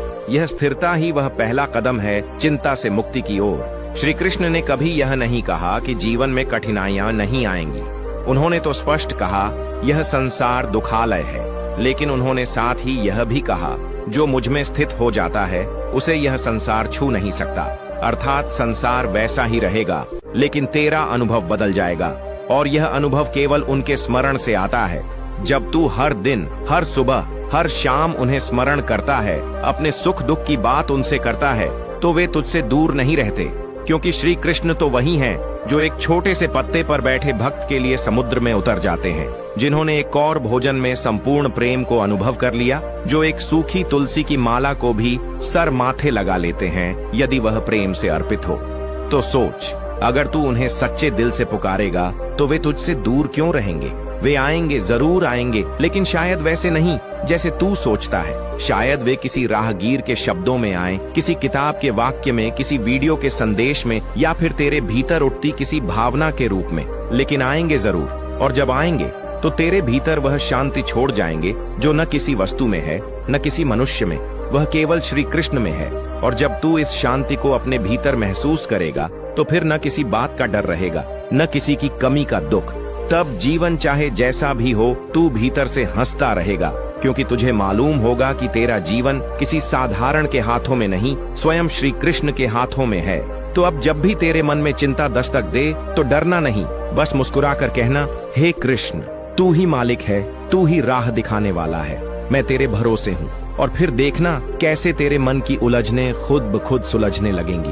यही जय श्री कृष्ण। दोस्तों, जब हम श्री कृष्ण के बारे में सोचते हैं तो हमारे मन में एक चमत्कारी, सर्वशक्तिमान और मुस्कुराते हुए भगवान का चित्र उभरता है। लेकिन क्या आप जानते हैं कि उनके जीवन में कितने संघर्ष, पीड़ा और चुनौतियां थीं? वह केवल एक भगवान नहीं थे, बल्कि एक उदाहरण थे इस बात का कि कैसे कोई आत्मा अंधेरे में भी प्रकाश का स्रोत बन सकती है। श्री कृष्ण का जन्म ही एक संघर्ष का प्रतीक था। कंस जैसे अत्याचारी मामा की कैद में माता देवकी और पिता वासुदेव को वर्षों तक कारागार में रहना पड़ा। कृष्ण ने मां की कोख में भी अत्याचार देखा, भय को महसूस किया, लेकिन यह जन्म ही एक संकेत था। अंधकार में भी दिव्यता जन्म ले सकती है। जब श्री कृष्ण का जन्म हुआ, चारों ओर तूफान था, जेल के ताले अपने आप खुल गए और वासुदेव उन्हें टोकरी में लेकर यमुना पार करने निकल पड़े। जीवन की राह में जब हर दिशा से ताले लगे हों, तब केवल विश्वास ही ताले खोलता है। कृष्ण का पहला संदेश था, अंधकार में भी चलो, अगर तुम्हारे साथ विश्वास है। गोकुल में उनका जीवन भी संघर्षमय रहा। पूतना, शक्टासुर, तृणावर्त, अधासुर जैसे असुर रोज उनके प्राण लेना चाहते थे। एक छोटे बालक को हर दिन मृत्यु से लड़ना पड़ा, लेकिन श्री कृष्ण हर बार मुस्कुराकर कहते, मृत्यु तब तक कुछ नहीं बिगाड़ सकती जब तक आत्मा सच्चे धर्म के साथ है। कृष्ण का माखन चोरी करना केवल एक लीला नहीं थी, वह बाल मन की स्वतंत्रता, आनंद और प्रेम की प्रतीक थी। उन्होंने दिखाया कि भक्ति केवल तपस्या से नहीं, प्रेम और हास्य से भी की जा सकती है। जीवन में आनंद खोजना भी एक साधना है। जब इंद्र ने गोकुल पर प्रलय की वर्षा बरसाई, तब एक बालक ने अपनी छोटी अंगुली पर गोवर्धन पर्वत उठाया। यह केवल एक चमत्कार नहीं था, यह नेतृत्व की सबसे बड़ी परिभाषा थी। नेता वह नहीं जो शक्ति से डराए, बल्कि वह जो प्रेम से रक्षा करे। कृष्ण ने अपने माता पिता नंद और यशोदा को छोड़ दिया, जिन्हें उन्होंने हृदय से माता पिता माना था। जीवन में कई बार हमें अपने सबसे प्रिय से भी बिछड़ना पड़ता है, क्योंकि हमारा धर्म, हमारा कर्म हमें बुलाता है। कृष्ण का हृदय भी रोया था, लेकिन उन्होंने मोह को नहीं, कर्तव्य को चुना। कृष्ण ने अपने ही मामा, जिसने उन्हें जन्म से पहले मारना चाहा था, को मारा। यह केवल शक्ति नहीं थी, यह धर्म की विजय थी। जब अपने ही अन्याय करें, तब भी न्याय के लिए खड़ा होना ही सच्चा धर्म है। जब द्रौपदी का चीरहरण हुआ, सभा में कोई नहीं बोला, लेकिन कृष्ण ने बिना वहां उपस्थित हुए भी उसकी लाज बचाई। यह उनका संदेश था। जहां नारी की अस्मिता खतरे में है, वहां कृष्ण हर रूप में खड़े होते हैं। कृष्ण ने युद्ध नहीं लड़ा, पर उन्होंने अर्जुन को गीता का ज्ञान दिया। महाभारत केवल एक युद्ध नहीं था, यह आत्मा और अहंकार की लड़ाई थी। कृष्ण ने कहा, कर्म किए जा, फल की चिंता मत कर। जीवन का सबसे बड़ा संघर्ष है सही निर्णय तब लेना जब सामने अपने खड़े हों। कृष्ण ने वही किया। कृष्ण ने राधा से विवाह नहीं किया, फिर भी राधा को उन्होंने आत्मा में बसाया। राधा कृष्ण का प्रेम आज भी अमर है। उन्होंने सिखाया, सच्चा प्रेम संयोग नहीं, त्याग में होता है। कृष्ण ने महाभारत से पहले शांति प्रस्ताव लेकर गए। जब उन्होंने देखा कि अधर्म शांति से नहीं समझेगा, तभी युद्ध को अपनाया। यह उनका संदेश था। शांति से समाधान संभव हो तो युद्ध व्यर्थ है, लेकिन यदि धर्म को बचाना हो तो युद्ध भी पुण्य है। मथुरा में बार बार यदुवंश पर आक्रमण होते रहे। तब श्री कृष्ण ने समुद्र की गोद में एक नया नगर बसाया, द्वारका। यह केवल एक नगर नहीं था, यह संघर्ष से नई शुरुआत का प्रतीक था। उन्होंने सिखाया, जब पुराना जीवन तुम्हें बार बार घायल करे तो डरना नहीं, एक नया संसार रचो जहां तुम धर्म, शांति और प्रेम से जी सको। द्वारका उनके विवेक, उनके दूरदर्शिता और रचनात्मकता की मिसाल थी। यह दिखाता है कि सच्चे नेता तब जन्म लेते हैं जब संकट आता है। एक दिन श्री कृष्ण के पुराने मित्र सुदामा मिलने आए। सुदामा निर्धन थे, कांपते हुए चावल का एक छोटा सा गट्ठर लाए थे, लेकिन कृष्ण उन्हें देखकर दौड़े, उन्हें गले लगाया, उनके पांव धोए और वह चावल ऐसे खाए जैसे संसार का सबसे मधुर भोग हो। ये प्रसंग बताता है, धन और वैभव केवल शरीर को सुंदर बना सकते हैं, लेकिन मित्रता आत्मा की सुंदरता से जुड़ी होती है। जो राजा होकर भी मित्र को दास नहीं समझे, वही सच्चा भगवत्ता का रूप है। श्री कृष्ण ने रुक्मिणी, सत्यभामा सहित कई रानियों से विवाह किया, लेकिन उनका व्यक्तिगत जीवन तभी सहज नहीं रहा। राजधर्म, जनहित, युद्ध, संधियां, सब कुछ संभालते हुए भी उन्होंने अपने घर को हमेशा प्रेम और संतुलन से संभाला। यह सिखाता है, संसार में कई चेहरे पहनने पड़ते हैं, पुत्र, पिता, राजा, मित्र, गुरु, लेकिन जो हर रूप में धर्म निभाए वही योगेश्वर कहलाता है। श्री कृष्ण ने अपने ही कुल को टूटते देखा। शराब, अहंकार और आपसी कलह ने एक दिन यदुवंश को नष्ट कर दिया। श्री कृष्ण जानते थे यह होना ही था। उन्होंने देखा कि जब मनुष्य धर्म को छोड़ देता है, तब विनाश निश्चित हो जाता है। फिर भी उन्होंने प्रतिकार नहीं किया, क्योंकि उन्होंने गीता में कहा था, जो हुआ वह अच्छा हुआ, जो हो रहा है वह भी अच्छा है, और जो होगा वह भी अच्छा ही होगा। यह आत्मज्ञान का सर्वोच्च स्तर है, जहां सब कुछ जानकर भी मन स्थिर रहे। श्री कृष्ण का जीवन केवल एक ऐतिहासिक चरित्र नहीं है, वे काल के भी पार है। उन्होंने अर्जुन से कहा था, कालो स्मीलोकक्षयकृत प्रविद्ध, अर्थात मैं ही वह काल हूं जो सबका संहार करता है।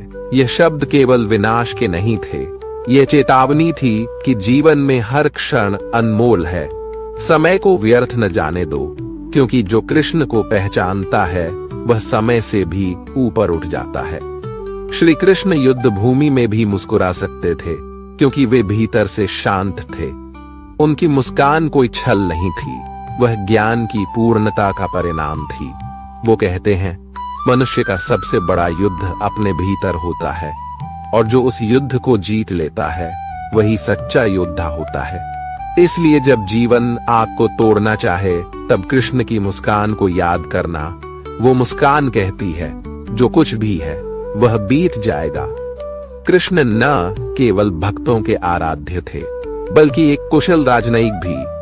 उन्होंने शांति से लेकर युद्ध तक, प्रेम से लेकर त्याग तक हर पक्ष को निभाया। उन्होंने दिखाया कि धर्म सिर्फ मंदिरों में नहीं बसता, वह राजसभा, युद्ध भूमि और रसोई तक में होता है।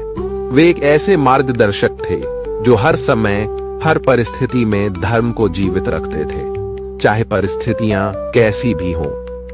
कृष्ण के जीवन में कई स्त्रियां थीं, राधा, रुक्मिणी, सत्यभामा, द्रौपदी, कुब्जा, लेकिन उन्होंने किसी के साथ भी भोग का संबंध नहीं बल्कि आत्मा का संबंध जोड़ा। जब कुब्जा नामक कुरूपा स्त्री ने उनसे प्रेम जताया, तब कृष्ण ने उसका सम्मान किया और कहा, तुम शरीर नहीं आत्मा हो और आत्मा में कोई कुरूपता नहीं होती। आज जब समाज स्त्री को वस्तु बनाकर देखता है, तब कृष्ण का जीवन कहता है। श्री कृष्ण ने शिशुपाल को 100 गालियां तक सहा। उन्होंने गिनती रखी, क्रोध नहीं, लेकिन जब सीमा पार हुई तब उन्होंने चक्र उठाया। ये सिखाता है क्षमा तब तक पुण्य है जब तक वह अधर्म को बढ़ावा न दे। धैर्य रखो, सहन करो, पर जब धर्म पर आंच आए तब श्री कृष्ण की तरह निर्णय लो। बालकों के साथ उनका प्रेम, लीलाएं, गायों को चराना, बांसुरी बजाना, ये सब केवल कहानियां नहीं थीं। वे जीवन को सरलता से जीने की कला सिखाते थे। वे कहते थे, जैसे बांसुरी खोखली होती है, वैसे ही मनुष्य को अपने अहंकार को खाली करना चाहिए, तभी उस पर भगवान की धुन बज सकती है। महाभारत युद्ध के बाद जब सब नष्ट हो गया, तब श्री कृष्ण शांत थे। किसी को दोष नहीं दिया, किसी को ऊंचा नीचा नहीं कहा, क्योंकि उन्होंने जान लिया था हर आत्मा अपने कर्मों की राह पर है, मैं तो केवल दर्पण हूं। उनका मौन हमें सिखाता है, जब शब्द असहाय हो जाएं, तब मौन ही सबसे बड़ी शक्ति है। श्री कृष्ण के जीवन में हर कोई आया, राधा, यशोदा, देवकी, अर्जुन, द्रौपदी, सुदामा, लेकिन अंत में कोई भी उनके साथ नहीं गया। ना उनका राज्य बचा, ना यदुवंश, ना उनका परिवार। लेकिन आज भी जब कोई भक्त कष्ट में होता है, तो हे कृष्ण कहकर पुकारता है। क्यों? क्योंकि जो खुद सबका न होकर भी सबके हो जाते हैं, वो श्री कृष्ण कहलाते हैं। उन्होंने कभी किसी को बांध कर नहीं रखा। राधा को प्रेम दिया, लेकिन बंधन नहीं। गोपियों को स्नेह दिया, पर अधिकार नहीं। द्रौपदी को रक्षा दी, लेकिन कर्तव्य के भाव से, स्वामित्व के नहीं। आज जब रिश्ते स्वार्थ और स्वामित्व पर टिके हैं, तब कृष्ण सिखाते हैं, जहां प्रेम में स्वतंत्रता हो, वहीं आत्मा को शांति मिलती है। राधा और कृष्ण कभी विवाह में नहीं बंधे, फिर भी उनका प्रेम आज भी पूर्णता का प्रतीक है। क्यों? क्योंकि उनका प्रेम शरीर से नहीं, आत्मा से जुड़ा था। वो मिलन नहीं, बल्कि विरह की तपस्या थी, जहां वियोग ही भक्ति बन गया। कृष्ण और राधा ने सिखाया कि सच्चा प्रेम पाने से नहीं, त्याग से सिद्ध होता है। श्री कृष्ण केवल युद्ध में सारथी नहीं बने, वे हर जीवन के रथ के सारथी हैं। जब हिम्मत टूटती है, तो वे गीता सुनाते हैं। जब मन डगमगाता है, तो वे बांसुरी बजाते हैं। जब आंखें रोती हैं, तो वे मुस्कान देते हैं, और जब आत्मा थक जाती है, तो वे शांति बन जाते हैं। इसलिए कहते हैं, जिसने कृष्ण को जीवन का सारथी बना लिया, उसके लिए जीवन स्वयं ही विजय बन जाता है। एक ही व्यक्ति जो राधा को प्रेम करता है, अर्जुन को ज्ञान देता है, द्रौपदी को न्याय दिलाता है, और शिशुपाल तक को 100 बार क्षमा करता है, वो केवल एक मानव नहीं हो सकता, वो पूरा ब्रह्मांड है। वो ही हर भाव, हर चेतना, हर आत्मा का स्रोत है। करुणारे, रिद्धि, शक्ति, न निर्लिप्तता, उनका नाम ही उनके गुणों का सार है। इसलिए जो सिर्फ कृष्ण का नाम भी श्रद्धा से लेता है, उसे जीवन में किसी अन्य सहारे की आवश्यकता नहीं रहती। गीता में जब अर्जुन युद्ध से डरते हैं, तब श्री कृष्ण मुस्कुराकर कहते हैं, न जायते म्रियते व कदाचित, आत्मा न जन्म लेती है, न मरती है, वह सदा थी, है और रहेगी। यह कोई सामान्य उपदेश नहीं, यह हर डरे हुए हृदय के लिए अमरता की गूंज है। कृष्ण का जीवन हमें यह नहीं सिखाता कि दुख नहीं आएंगे, बल्कि वो सिखाते हैं, जब जीवन तुमने लगे, तब कृष्ण को अपने भीतर उतारो, और देखो, जीवन तुम्हारा शिष्य बन जाएगा। श्री कृष्ण ने महलों में जन्म नहीं लिया, जेल की काल कोठरी में जन्म लेकर दिखाया कि महानता जन्म से नहीं, कर्म से बनती है। उन्होंने राजमहल छोड़ा, गायों के बीच पले, युद्ध लड़े, पर खुद को कभी स्वामी नहीं कहा। जो पूरे जीवन में मैं नहीं बोलता, वही परम स्व होता है। कृष्ण हमें सिखाते हैं, संसार में रहो, लेकिन संसार को अपने भीतर मत बसाओ। जब संपूर्ण यदुवंश नष्ट हो गया और श्री कृष्ण एकांत में वन में बैठ गए, तब उन्हें केवल अपनी परछाई दिख रही थी। क्या यह केवल दृश्य था? नहीं, यह आत्मदर्शन था। उन्होंने कहा, मैंने जो किया वह लोकहित में था, लेकिन अब मैं भी स्वयं को खाली कर रहा हूं। यही सत्य है। जब सब कुछ खो जाए तब केवल स्वयं शेष रहता है, और वही असली कृष्ण है। श्री कृष्ण और तर्क की मर्यादा। एक बार एक विद्वान ने उनसे पूछा, तुम इतने चमत्कारी हो, फिर भी युद्ध क्यों कराते हो? प्रेम क्यों नहीं फैला देते? श्री कृष्ण मुस्कुराए और बोले, अगर वर्षा ऋतु में भी कोई कुएं खुदवाने की जिद करे तो क्या वह मूर्खता नहीं है? जब अधर्म सिर उठाता है तब प्रेम की भाषा नहीं, धर्म की रक्षा ही सेवा है। यह उत्तर तर्क पर आधारित नहीं था, यह दर्शन था। श्री कृष्ण ने कभी अपने लिए कुछ नहीं मांगा, न सम्मान, न पूजा, न श्रेय। उनका मौन ही उनकी सबसे बड़ी भाषा था। उन्होंने जीवन भर दिया प्रेम, ज्ञान, समर्थन और अंत में मौन का उत्तर। जो देना जानता है वह बोलने से अधिक मौन में समझाया करता है। श्री कृष्ण का प्रेम केवल गोपियों के संग नहीं था, वह हर आत्मा के साथ था जो निर्मल, निस्वार्थ और भक्तिपूर्ण थी। उन्होंने कहा, जब प्रेम में मैं और तू मिट जाए तब वही प्रेम भक्ति बनता है, और वही भक्त मेरा सच्चा सखा होता है। श्री कृष्ण के शरीर ने पृथ्वी छोड़ी, लेकिन उनके विचार, उनका ज्ञान, उनकी गीता और उनकी मुस्कान आज भी जीवित है। जो शरीर से नहीं, आत्मा से जिया हो, उसे मृत्यु कैसे छू सकती है? आज करोड़ों हृदयों में कृष्ण की बांसुरी अब भी सुनाई देती। आज भी रथ पर कोई मनुष्य नहीं तो मन ही कृष्ण का सारथी ढूंढता है। श्री कृष्ण कभी तुम्हारे बाहर नहीं मिलेंगे, ना मंदिर में, ना मूर्ति में। वो मिलेंगे जब तुम अकेले हो, जब तुम खुद से थक चुके हो, और जब तुम कौन हो? मैं। ये प्रश्न आत्मा से पूछते हो, कृष्ण वही उत्तर हैं जो तुम्हारे सबसे गहरे प्रश्न से जन्म लेते हैं। त्रेता में राम, द्वापर में कृष्ण, और कलयुग में ज्ञान, श्रद्धा और विवेक ही श्री कृष्ण है। जब कोई अन्याय के विरुद्ध खड़ा होता है, जब कोई अपने दुहक में भी मुस्कुराता है, तो जान लो वहां श्री कृष्ण है। महाभारत में अर्जुन जब रिश्तों को देखकर कांपते हैं तो कृष्ण याद दिलाते हैं, तुम्हारा धर्म है युद्ध करना, मोह नहीं। आज भी जब हम संबंधों, भावनाओं, दुनियावी बंधनों में उलझ जाते हैं, तब कृष्ण भीतर से कहते हैं, तुम्हारा धर्म क्या है? पहले उसे पहचानो। संसार की राय नहीं, आत्मा की पुकार सुनो।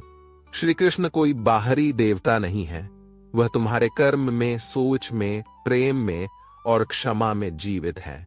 जब तुम अपने स्वार्थ से ऊपर उठ जाओ, जब तुम बिना भय के सच का साथ दो, जब तुम देने की क्षमता को आनंद मानो, तब तुम केवल श्री कृष्ण को नहीं, स्वयं को भी पहचान लोगे। श्री कृष्ण केवल चरित्र नहीं है, वह चेतना है। वो चेतना जो हर भय को विश्वास में बदल देती है, हर मोह को मोक्ष में और हर मनुष्य को महामानव में। अगर जीवन कठिन है तो श्री कृष्ण को याद करो, और अगर जीवन सरल है तो किसी और के लिए श्री कृष्ण बन जाओ। जब श्री कृष्ण पृथ्वी से गए तब एक युग समाप्त हो गया। वे गीता के श्लोकों में, भक्तों की आंखों के आंसुओं में और युद्धरत आत्माओं की शांति की तलाश में जीवित है। जो जीवन भर केवल अपना धर्म निभाता है वही श्री कृष्ण बन जाता है। जो अपनों को छोड़कर संपूर्ण जगत को अपना मान ले वही विष्णु का अंश है। और जो अपने दुख में भी दूसरों को मुस्कान दे, वही सच्चा योगेश्वर है।